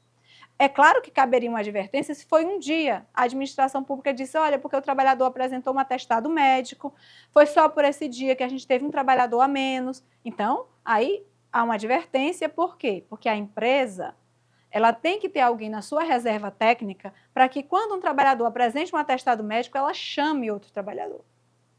É para isso que a administração pública contrata, para não faltar pessoal. A administração pública não contrata A, B ou C, ela contrata a prestação de serviços. Então, se a pessoa, o A, né, por exemplo, está com atestado médico, vai aparecer o D para cumprir o seu local, né, para prestar trabalho no seu posto de serviço. Então, não há que se ter, por exemplo, muita conciliação nessa questão, porque eles têm que prestar o serviço com o número de trabalhadores exigido no contrato. Agora, é claro, se foi um dia só, aí o administrador vai fazer a gradação da penalidade e ver que é o caso só de advertência.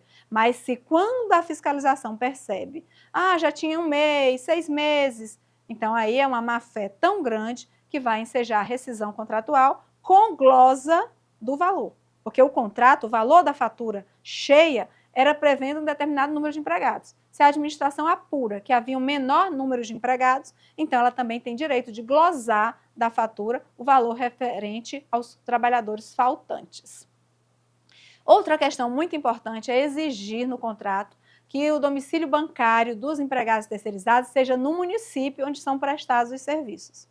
Isso, inclusive, é uma questão bastante inteligente do ponto de vista dos impostos, né, de circulação de mercadorias, dos impostos e dos valores que vão circular no município. Porque há casos que nós investigamos em que o domicílio bancário dos empregados terceirizados era na sede da empresa, mas eles prestavam serviços no interior do estado e não na capital. E por que o empresário queria o domicílio bancário de todos os empregados terceirizados na capital? Porque ele tinha um acordo com o banco dele, receberia vantagens, né, de aplicações no banco, mas para o trabalhador terceirizado ir até o banco na capital significava dispêndio de recursos. Para a administração pública, esse trabalhador iria faltar para fazer isso. Olha a dificuldade para um trabalhador receber o seu pagamento se tiver domicílio bancário diverso, né? Mas tem o cartão, mas a empresa está num local pequeno, de difícil acesso. Bom, existem os bancos postais, existem outras formas de acesso. Então, o administrador tem que buscar sempre facilitar também para a vida do trabalhador terceirizado, né? E aí, com isso, também facilita a sua própria atuação como fiscal de contratos. O edital e o contrato devem prever a abertura de conta vinculada no contrato de prestação de serviços terceirizados. Quem já é fiscal há bastante tempo deve se recordar que antes dessa autorização de abertura de conta vinculada, o que era comum nas faturas? Pagava-se a cada mês 1/12 de 13º, 1/12 de férias. Por quê? Porque as verbas trabalhistas, férias e 13º, elas têm um fato gerador, elas são pagas em um determinado mês, mas já se pode fazer, né, uma poupança forçada, fazendo com que a administração pública pague 1/12 por mês, até que a contratada, quando chegue no mês do fato gerador, já teria esse recurso. Ora, mas isso é um adiantamento para a contratada. Adiantar isso pode ser um tiro no pé, como a prática demonstrou, que muitas vezes as empresas chegavam em novembro, quando por lei teriam que antecipar 50% do 13º salário, já tinham recebido de janeiro a novembro 1/12 do 13º, portanto, 11/12, quase a totalidade do 13º, e, no entanto, diziam para o administrador que não conseguiam pagar a metade do 13º em novembro, porque tiveram problemas financeiros com outro contrato e agora não tem recurso para pagar. Como? Se receberam do ente público já o adiantamento a cada mês 1/12 do 13º? E o mesmo ocorre com as férias. É muito comum o trabalhador terceirizado sair de férias sem receber o adicional de 1/3, aquela gratificação sobre as férias, né? Enquanto a administração pública já recebeu o valor, mas paga ao trabalhador apenas o salário do mês, não o salário das férias, que por lei deve ser pago 2 dias antes do início das férias. E os trabalhadores terceirizados muitas vezes só recebem as férias a posteriori. Que caráter higiênico da mente, né, de saúde mental, de lazer, terá um trabalhador que sai de férias sem receber a remuneração? Então, tudo isso tem que ser evitado e pode ser evitado com um expediente simples, que é a abertura da conta vinculada. Nessa conta vinculada, prevista no edital, prevista no contrato, a administração pública está autorizada por lei a fazer as provisões para o pagamento de férias, 13º e rescisão contratual. Então, aquele 1/12 de férias, 1/12 de 13º, valor do aviso prévio, né, multa de 40% do FGTS, tudo isso é depositado na conta vinculada. Isso facilita para o fiscal do contrato. Algumas pessoas dizem, mas a conta vinculada dificulta, porque o banco vai cobrar pela conta vinculada. Tudo isso é coisa do passado.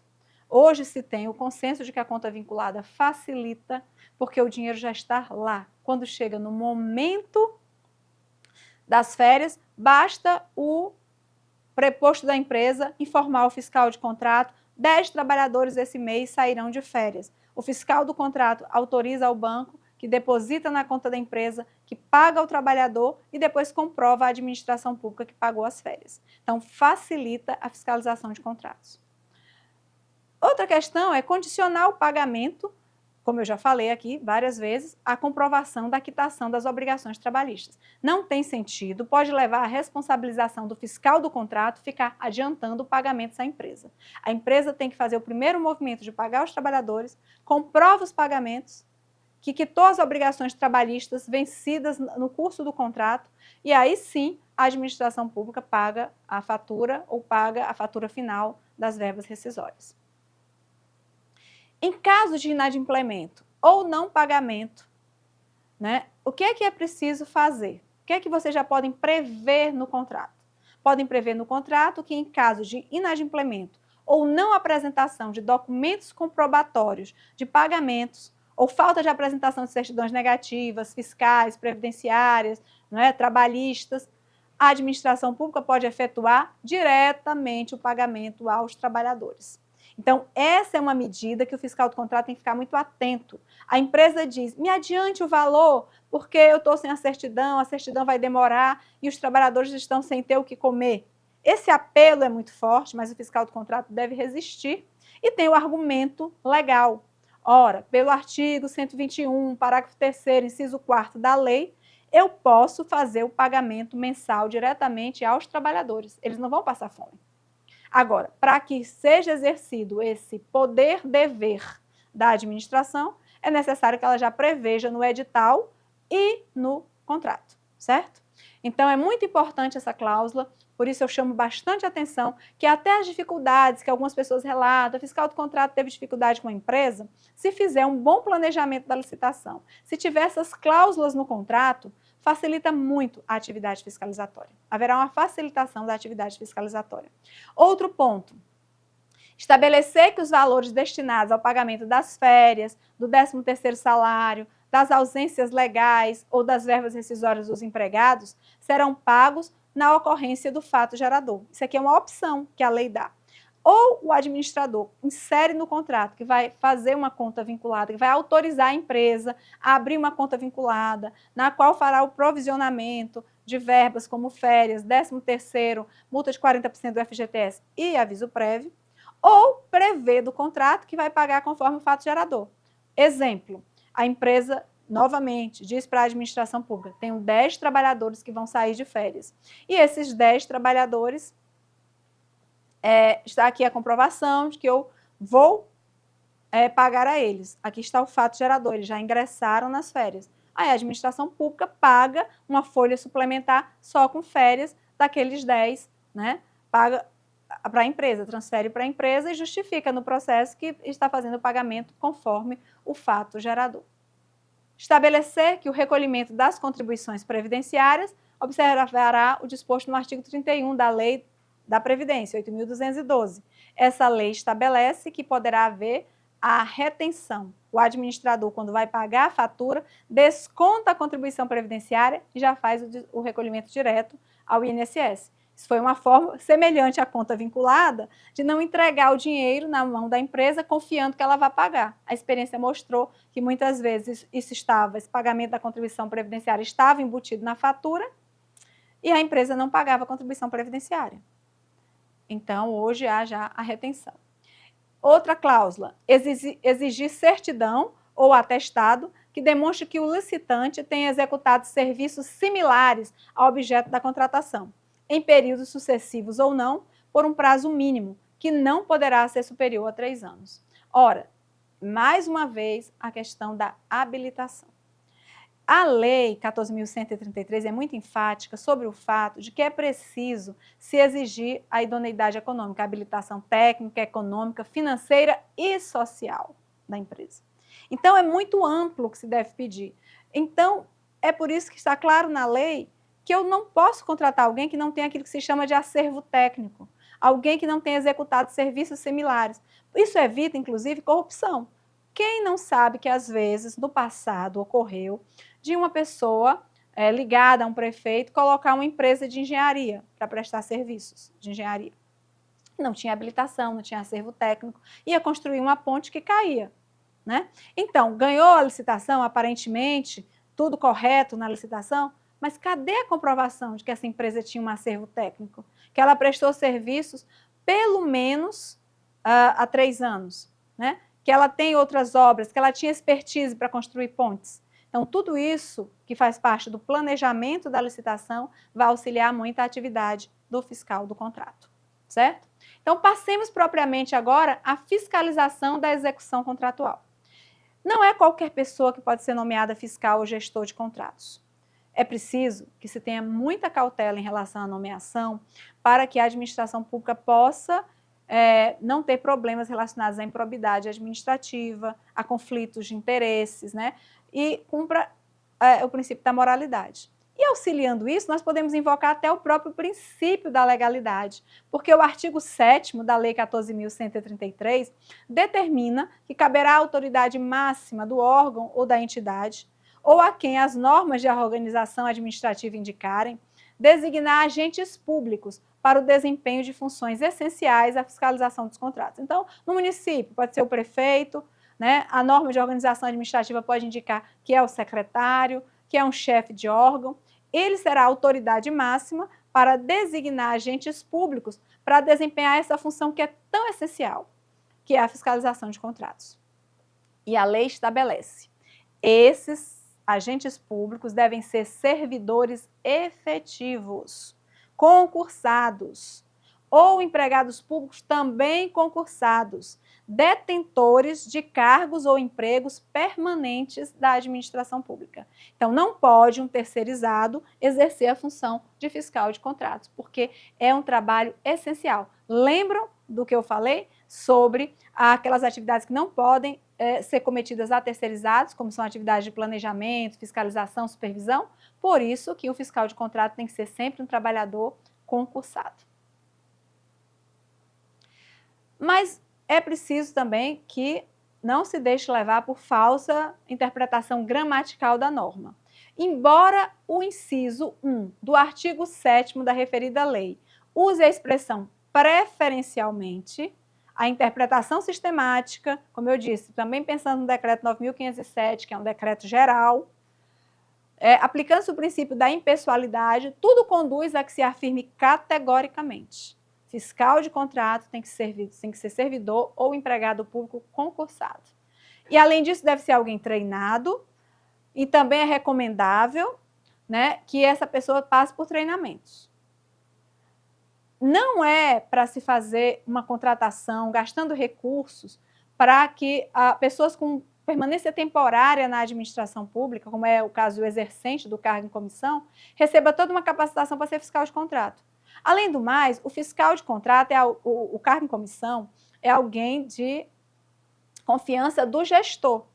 O fiscal de contrato tem que ser alguém com uma história administrativa, vinculada a todo esse treinamento como esse que estamos fazendo, de controle de gastos públicos, de princípio da impessoalidade, né?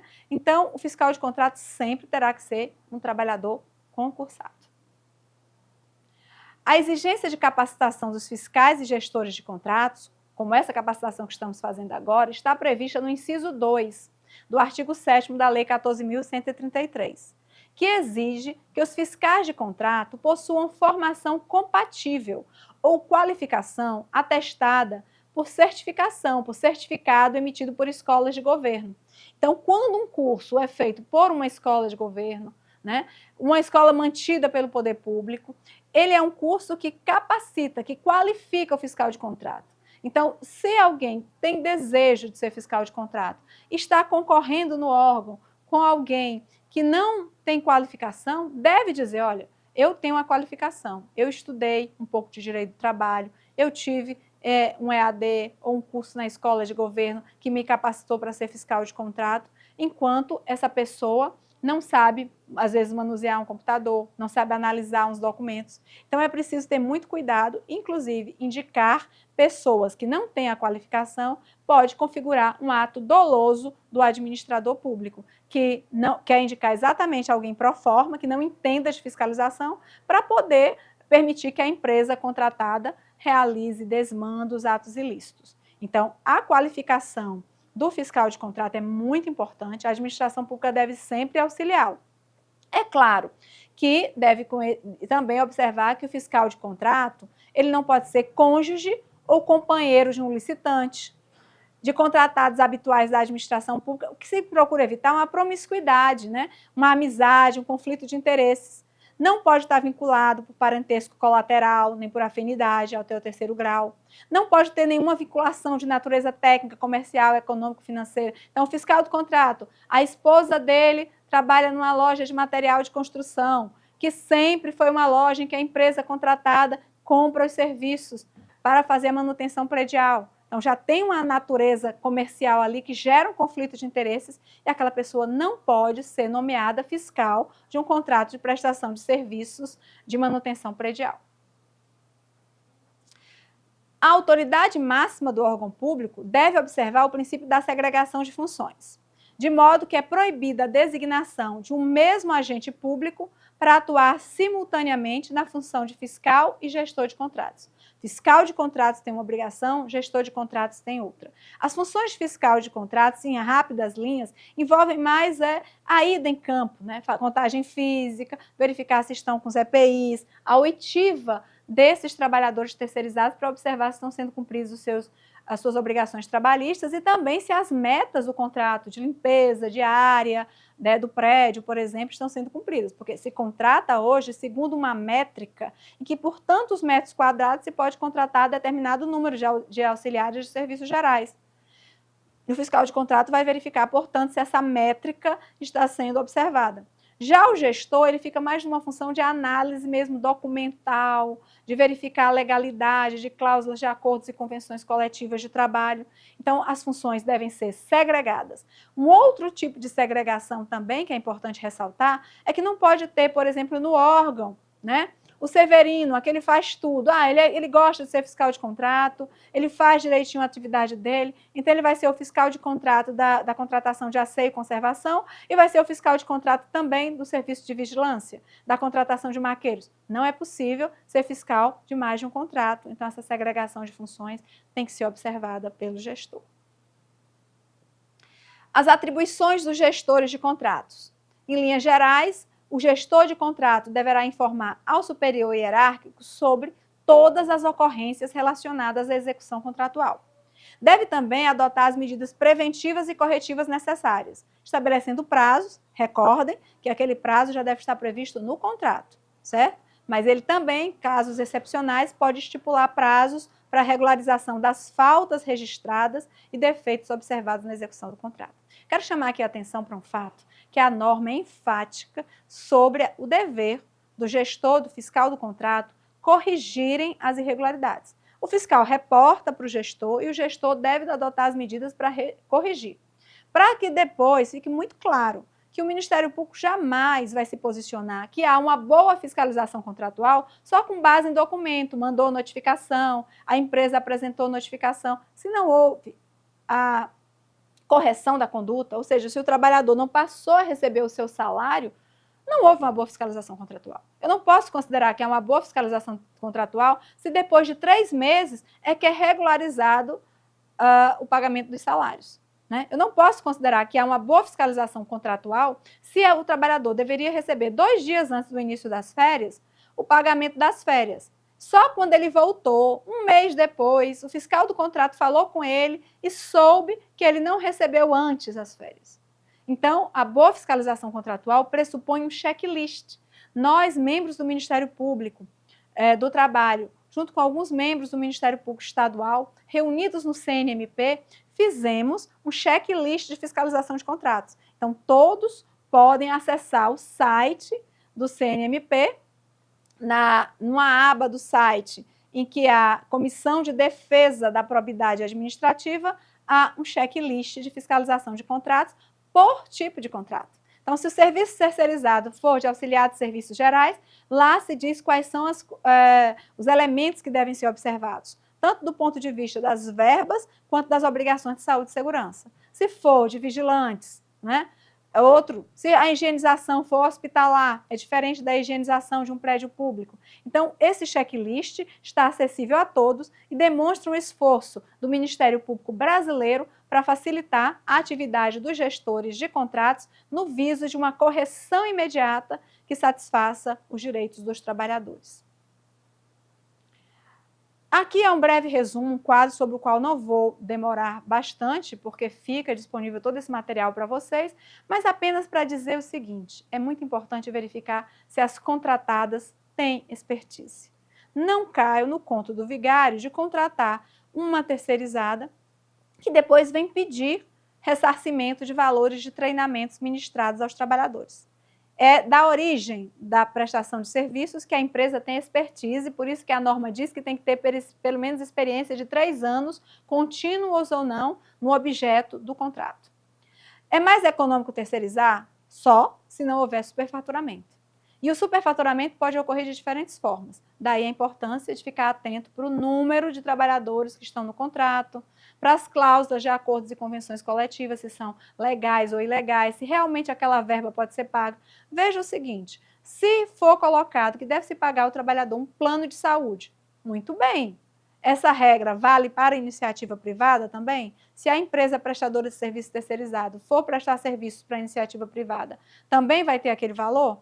Ok, está previsto em convenção coletiva. O que é que diz o Tribunal de Contas da União sobre isso? Então, sempre que houver a apresentação de uma convenção coletiva de trabalho, é preciso estudá-la e ver se ela provoca ou não superfaturamento do contrato, ou se é uma cláusula, que é uma cláusula social, e que, embora o contrato encarece por um bom motivo, e nós vamos interpretar pelo princípio da sustentabilidade nacional e pelo interesse público.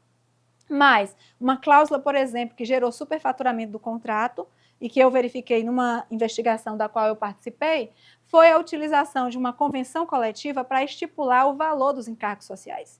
Enquanto o Ministério, à época, o Ministério do Planejamento, outro ministério, hoje Ministério da Gestão e Inovação, tem uma planilha em que o Ministério calcula os encargos sociais e estão em torno de 72%, a cláusula da convenção coletiva estipulava que os encargos sociais eram de 86%. Vejo que só aí se superfaturava o contrato. Mas por que que o fiscal de contrato, ao verificar aquilo, não fez uma checagem de qual é o valor dos encargos e aceitou aquele percentual? Ah, eu não sabia. É sempre necessário se perquirir, se perguntar sobre essas cláusulas e confrontar esse valor de encargos sociais com os índices oficiais. Contratação gera eficiência, outra máxima que a gente ouve muito, né? Mas como é que gera eficiência se a fraude perpetrada foi de fazer sucessivos contratos emergenciais? Não há eficiência se não há uma continuidade do serviço. Casos, então, que eu apurei quando atuava no Tribunal Regional do Trabalho, na PRT, Procuradoria Regional do Trabalho da 20ª Região, e foram casos que foram levados ao Tribunal Regional do Trabalho, de fraudes aos direitos trabalhistas com enriquecimento ilícito do empregador, quando esse empregador coagia os trabalhadores para devolverem as verbas rescisórias. E a coação ocorria nos seguintes termos. Chegava-se para o trabalhador e dizia: esse contrato é emergencial, ele vai acabar. Se você me devolver as suas verbas rescisórias, eu vou lhe dar uma carta de encaminhamento, ou verbalmente eu vou lhe recomendar para outra empresa que vai ser a contratada emergencialmente. Então, a cada contrato emergencial, o trabalhador, querendo ficar no órgão, devolvia suas verbas rescisórias.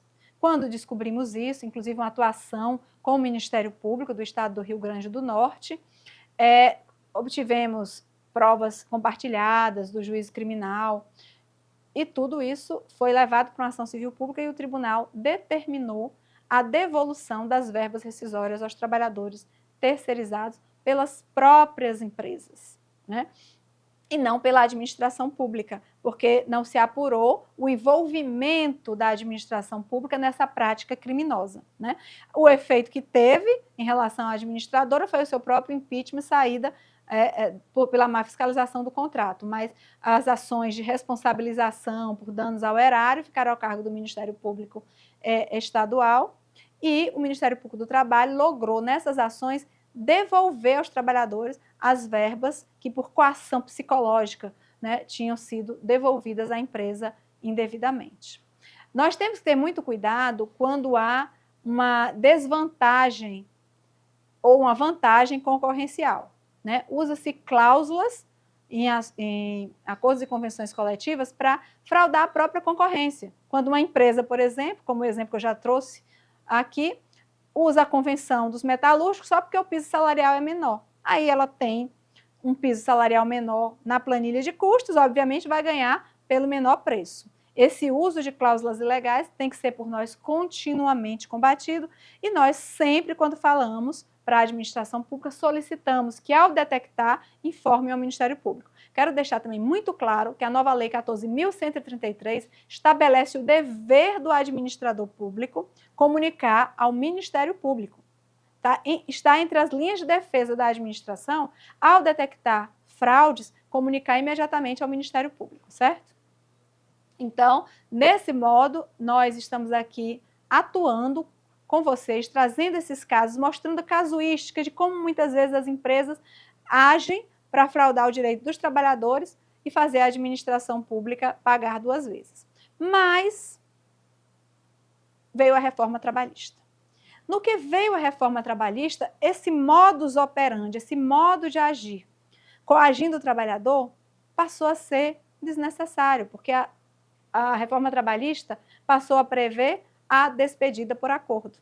Então, é uma coisa, em vez de dizer devolva porque eu vou te garantir um emprego, é apenas, as empresas dizem, olha, eu perdi o contrato, não sou eu que estou te colocando para fora, vamos fazer aqui um acordo, porque aí seu nome fica no meu banco de dados. Quando eu conseguir outro contrato, eu te chamo. Alguns trabalhadores acham que até a empresa está sendo boazinha com isso, né? O gestor e o fiscal de contrato têm que ficar bem atentos, porque muitas vezes essa conversa do acordo ocorre com o trabalhador. Mas com a administração pública, a história que é contada é: realmente vocês terminaram o contrato, eu não concedi o aviso prévio, agora vai ter a rescisão, o valor da rescisão é esse, despedida sem justa causa. Ou seja, no termo de rescisão do contrato de trabalho apresentado para a administração pública, a despedida é sem justa causa. No termo de rescisão apresentado para os trabalhadores, a despedida por acordo. Vocês sabem que na despedida por acordo, o valor é a metade. E na despedida sem justa causa, há um valor maior, inclusive o aviso prévio, se não foi trabalhado, vai ser pago de forma indenizada, há a multa de 40% do FGTS. Então, mediante essa fraude, a empresa vai receber um valor maior da administração pública e vai fazer acordo com todos os trabalhadores. Ah, professora, mas o valor foi pago, foi apresentado um documento, um termo de rescisão sem justa causa, assinado pelo trabalhador. Como é que eu, fiscal do contrato, vou saber? Muito simples. Somente reunir os trabalhadores. Terminou o contrato, reúne os trabalhadores numa sala, no auditório, no que houver do órgão, e junto com a empresa acompanha as rescisões e verifica que se todas as vias do termo de rescisão são iguais, verifica se os termos de rescisão, cópia do empregado, cópia da administração, têm o mesmo teor, entendeu? Porque se foi feito acordo, está previsto na lei, mas a administração pública vai pagar a metade. E esse acordo, é preciso o fiscal do contrato também, com base no princípio da sustentabilidade e do interesse público, na função social dos contratos e no dever de transparência da administração pública, o gestor e o fiscal do contrato vendo a fragilidade, muitas vezes intelectual, cognitiva, vulnerabilidade social dos trabalhadores terceirizados, informar a eles que eles são livres para fazer o acordo ou não. Que o fato de seus nomes continuarem no cadastro da empresa não assegura que terão um emprego. Então, eles podem escolher não fazer o acordo, né? Então, esse esclarecimento é muito importante para os trabalhadores terceirizados e resguarda a administração pública. Todas essas determinações, né, todas essas sugestões que estamos fazendo aqui são muito importantes, porque o planejamento de uma licitação, muitas vezes ele é feito a partir dos erros na licitação anterior. Esse acompanhamento frequente tem nos ensinado. Então, o que nós hoje, como Ministério Público, dizemos hoje, não dizíamos 10 anos atrás, porque as fraudes foram se renovando. E à medida que o Ministério Público, o fiscal, o gestor do contrato, a administração pública, as controladorias, as redes de controle conversam, nós vamos percebendo formas de fraude que devem ser evitadas e vamos nos precavendo nas novas contratações. Uma questão que é muito importante é que haja a previsão de quando vai terminar o contrato. Então, se vai terminar o contrato, é preciso que o fiscal do contrato já diga para a empresa, o gestor avisa para o preposto e já dê o aviso prévio para os trabalhadores. Porque vai ser mais barato para a administração se os trabalhadores já tiverem o aviso prévio trabalhado, em vez do aviso prévio indenizado. Mas muitas vezes a administração pública não faz essa comunicação. Então, o aviso prévio será pago da forma indenizada. Mas o planejamento de quando o contrato irá terminar é muito importante para os trabalhadores até buscarem outro emprego e não estarem tão à mercê desse tipo de coação e aceitarem acordos trabalhistas que lhes são desfavoráveis. Outras obrigações do gestor de contrato: manter o controle atualizado do pagamento e manifestar-se em todos os atos da administração relativos à aplicação de penalidades. Então, o chefe máximo do órgão vai entender o seguinte: esse caso aqui é só de advertência. O fiscal de contrato, o gestor de contratos chega até o gestor máximo do órgão e diz: olha, não é bem assim. Nós estamos com essa empresa há 3 anos. Todo ano nós temos dificuldade no momento do pagamento do 13º salário. né? Porque nós estipulamos no contrato que o pagamento é segundo o fato gerador, ela não nos comprova o fato gerador.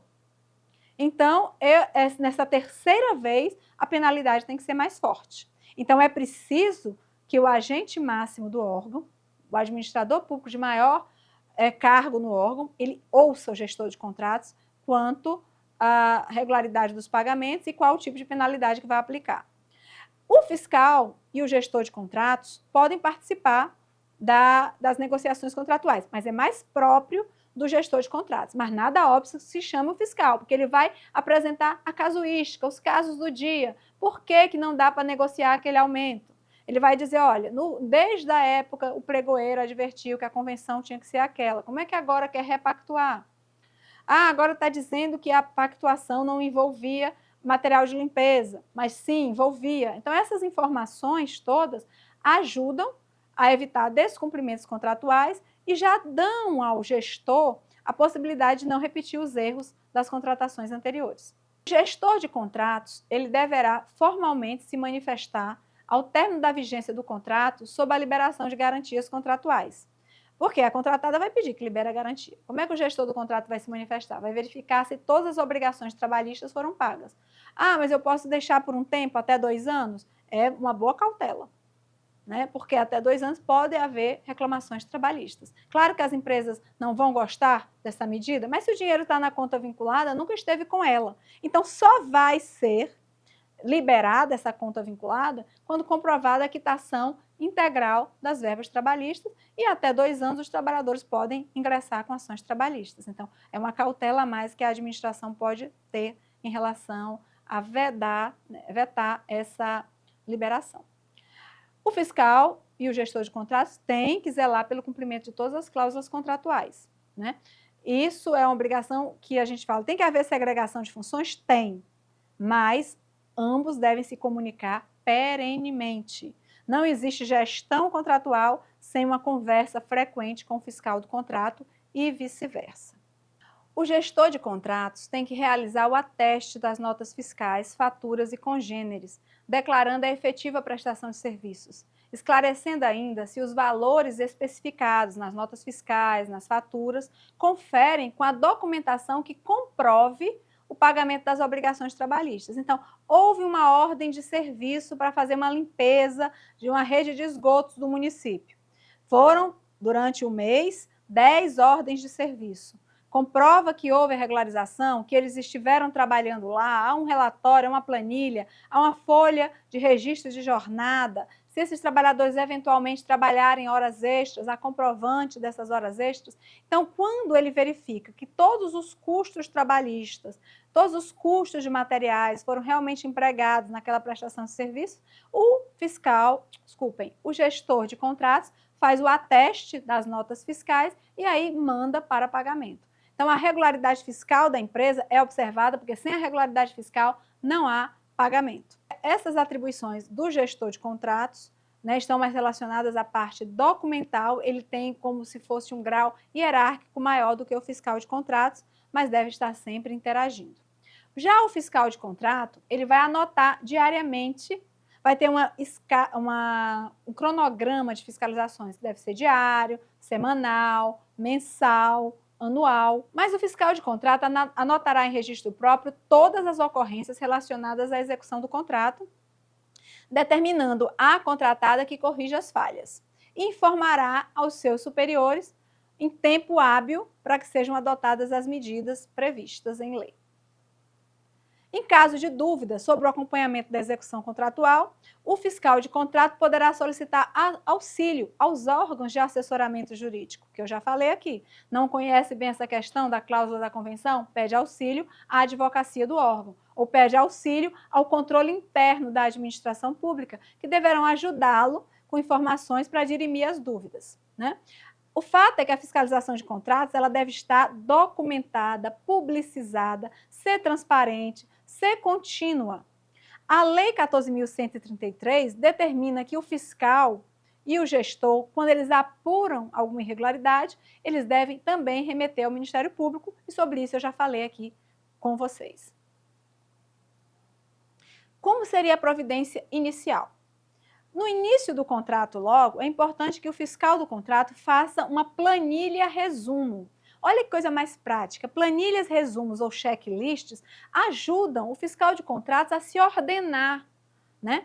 Ele tem uma ordem de fiscalização, para não esquecer algum item. Então, vejam, quantos trabalhadores terceirizados vão prestar serviços ao órgão? Número X. Qual o nome deles, número do CPF, qual a função exercida, qual é o salário, quais os adicionais que eles recebem, quais benefícios estão previstos na convenção coletiva. Tem vale transporte? Tem auxílio alimentação? Qual é o horário de trabalho dele? Quais são as férias que já tiveram? Quando é que vai ser as férias? Olha, o contrato começou agora em janeiro, mas esse trabalhador já vinha de outro órgão. Então, o fiscal de contrato tem que perguntar para o preposto, conosco começou em janeiro, mas o período aquisitivo dele de férias vinha de outro órgão. Então, já anoto na planilha que aquele trabalhador vai ter férias em maio. Já me programo e já digo para o fiscal, para o preposto da empresa. Em maio, como eu sei que esse trabalhador não virá, você já tem que ter outro, tá? Na sua reserva técnica.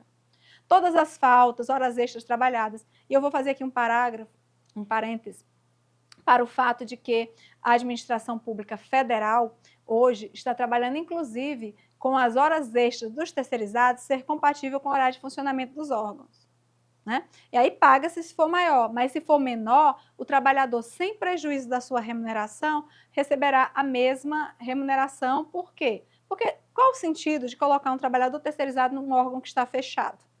Ele vai estar lá consumindo água, energia, né? Ele vai ter que pagar vale transporte para ele chegar até o local. Então, compatibilizar o horário de trabalho do terceirizado com o horário de trabalho dos servidores do órgão é uma medida também que atende ao princípio da sustentabilidade, ao interesse público, é uma medida racional em relação aos trabalhadores terceirizados. Pois tudo isso deve estar numa planilha resumo.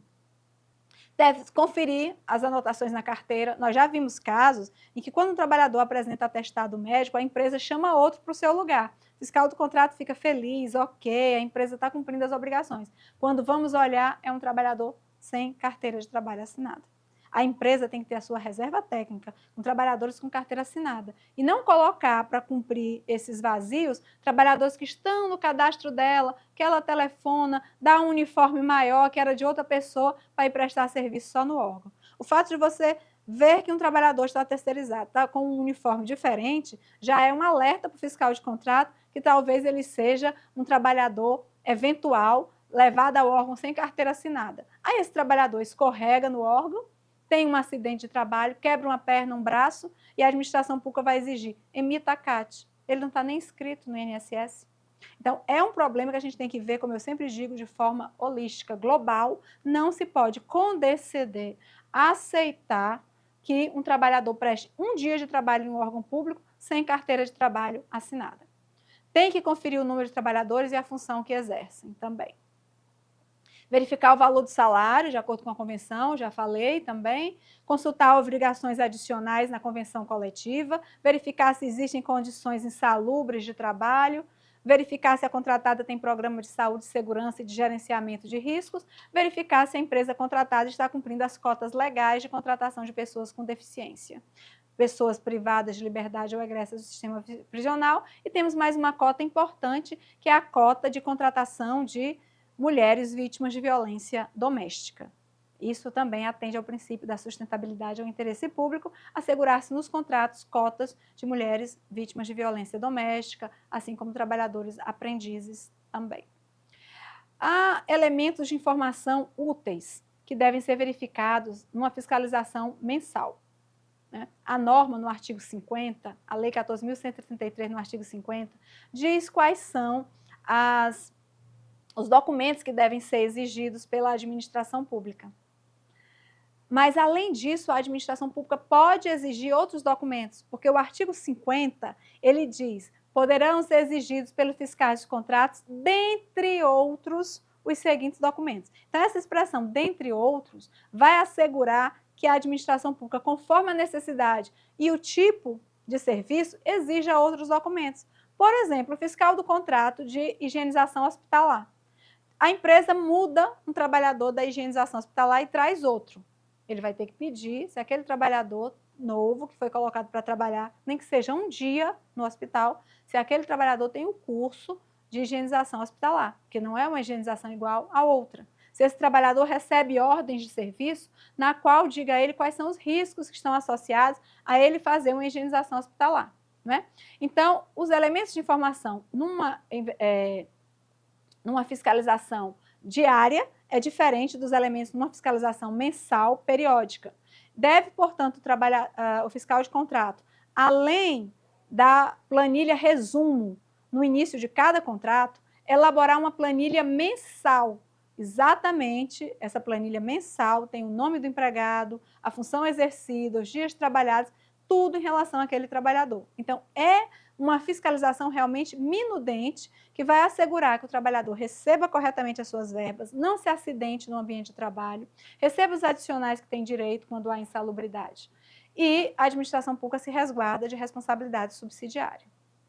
Na planilha mensal, é preciso verificar a jornada de trabalho, é preciso exigir comprovante de pagamentos de salários, comprovante de recolhimento do FGTS, vale alimentação, comprovante de quitação de guias do INSS. Tudo isso está no artigo 50, não há maiores dificuldades. Mas é preciso exigir da empresa cópia do protocolo do envio de arquivos, emitido pela Conectividade Social, a GFIP. Exigir da empresa cópia da relação de trabalhadores em atividade, demitidos e admitidos no período. Por quê? Porque muitas vezes na GFIP eles não colocam a totalidade dos trabalhadores. Então, muitas vezes se tem uma certidão negativa de débitos previdenciários e, na verdade, ou de FGTS, e, na verdade, os trabalhadores que a empresa comunicou foram 500, mas a administração pública depois verifica que são 1.000. Então, aqueles 500 que não estavam na declaração, na autodeclaração da empresa, eles só podem ser verificados se o fiscal de contrato fizer essa verificação periódica da quantidade de trabalhadores. Assim como deve fazer a verificação periódica da troca de EPIs. No período da pandemia, foi muito comum empresas que não tinham fornecido EPIs para trabalhadores que trabalhavam em hospitais. A administração pública, para evitar, naquele momento, uma transmissão maior do vírus, pagou pelos EPIs. Mas aí, se na planilha tinha um valor de EPIs, tinha que glosar esse valor, porque a administração passou a entregar os EPIs gratuitamente, entregando ali, e não poderia, portanto, continuar pagando na planilha. Então, por isso, é muito importante verificar também esses custos de saúde e segurança, o valor dos EPIs na planilha. Como eu já adiantei aqui, mas falando novamente, é preciso ter muito cuidado com cláusulas de convenções coletivas ilegais. Fixem bem. Tem dúvida? Perguntem ao procurador do município ou do estado. Perguntem as razões daquela cláusula ao Sindicato de Trabalhadores. Uma vez eu perguntando ao Sindicato de Trabalhadores, por que vocês colocaram uma cláusula que prevê que é 86% dos encargos sociais?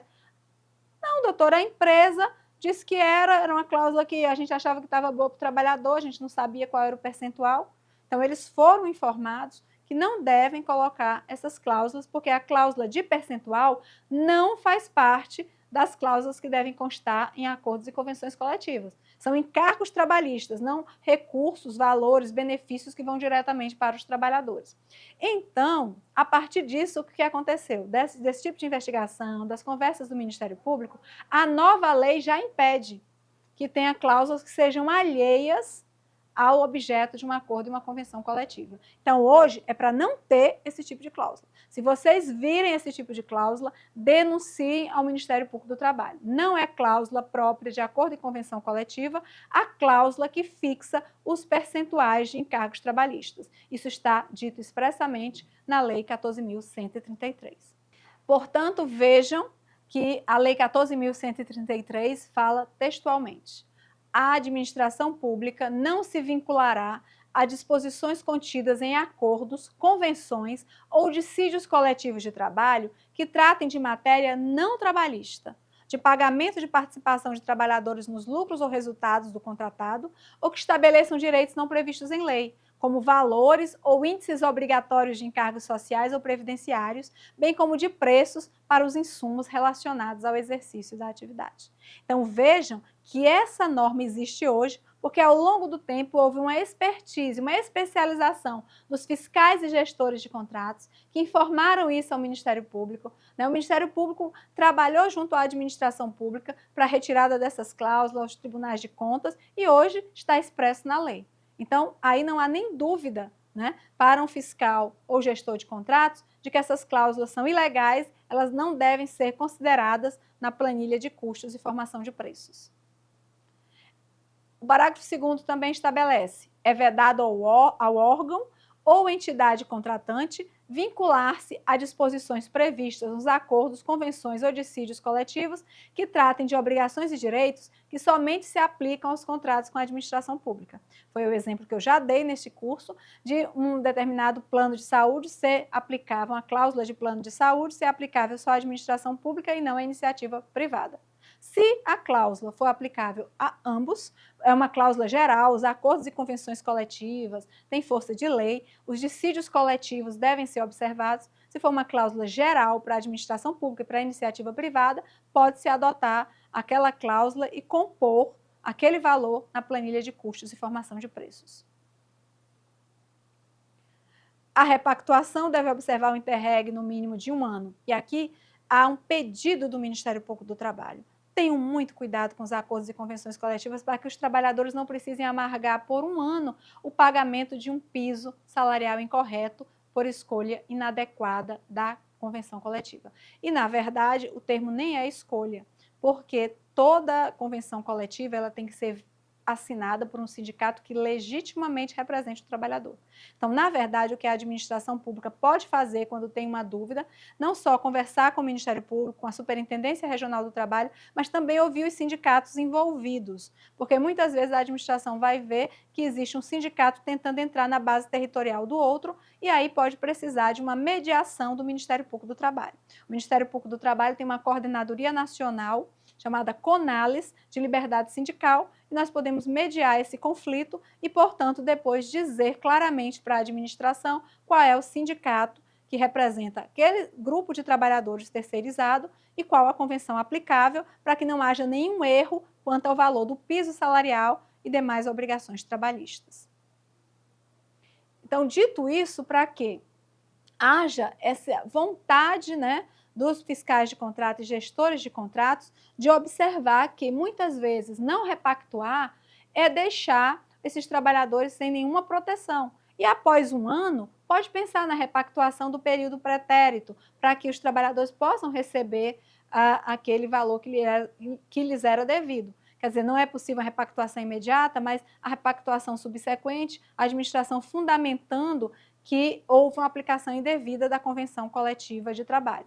É claro que você tem que observar o princípio da anualidade, do reajuste de preços da contratação, mas vamos lembrar que o artigo 5º diz que toda a interpretação da norma deve ser feita tendo em vista o interesse público e o desenvolvimento nacional sustentável. Não há desenvolvimento nacional sustentável se se deixa os trabalhadores sob a injustiça de receberem um piso salarial errado, quando a gente sabe que o trabalhador brasileiro precisa da totalidade da sua remuneração e mesmo o piso adequado muitas vezes não é suficiente para atender às suas necessidades básicas. Quando a contratação envolver mais de uma categoria profissional, a repactuação pode ocorrer em datas distintas. Por quê? Porque cada categoria pode fechar o seu acordo em um momento distinto.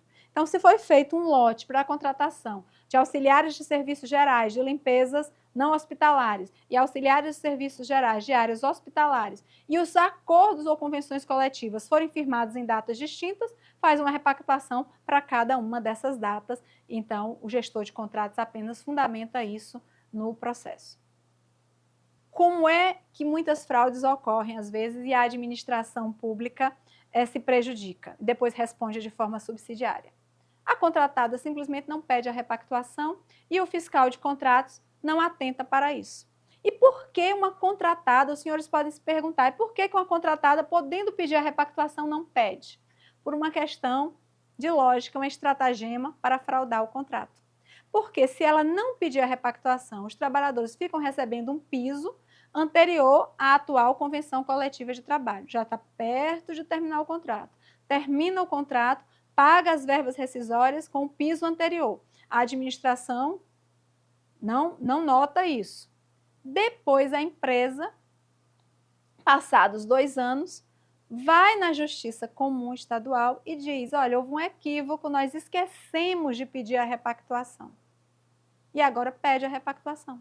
os trabalhadores receberam a menos, decorreu o prazo de ingressarem com reclamações trabalhistas e ele vai pedir uma repactuação e o dinheiro vai todo para a empresa.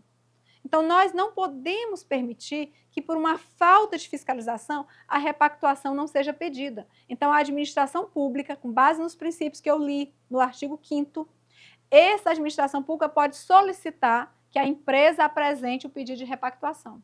Porque a administração disse, soube que foi firmada uma nova convenção coletiva. O piso salarial mudou, temos que repactuar, né? Temos que atualizar esse valor do piso. Então, vai haver uma alteração dos custos do contrato. A administração pública quer sempre o menor preço? Não, a administração pública deve querer fazer o justo e o correto. Até porque esses trabalhadores também podem alegar uma má fiscalização contratual e ensejar a responsabilidade subsidiária da administração pública. Não se pode ficar esperando que a contratada peça a repactuação se a administração sabe que acompanhar os acordos e convenções coletivas é uma obrigação da fiscalização dos contratos. Então, espero que tenham aproveitado essa nossa conversa. O que nós queremos frisar sempre é que o dispêndio de recursos públicos, sem o correspondente pagamento das verbas trabalhistas dos empregados terceirizados, é um dos mais danosos efeitos da terceirização.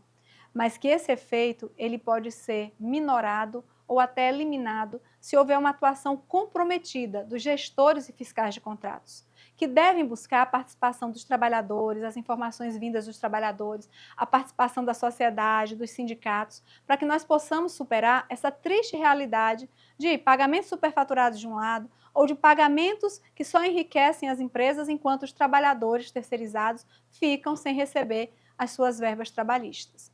É importantíssima a atuação dos gestores e fiscais de contratos. Os senhores exercem um munus público, uma atividade importantíssima e sua valorização é necessária. Sabemos que dificuldades existem, mas a atuação em parceria com o Ministério Público do Trabalho, o Ministério Público dos Estados, o Ministério Público Federal, enfim, todo o Ministério Público brasileiro e o intercâmbio de informações tem ajudado na construção de modelos de fiscalização mais eficientes. Haverá um material de apoio durante o curso e estamos sempre disponíveis para tirar dúvidas. Muito obrigada.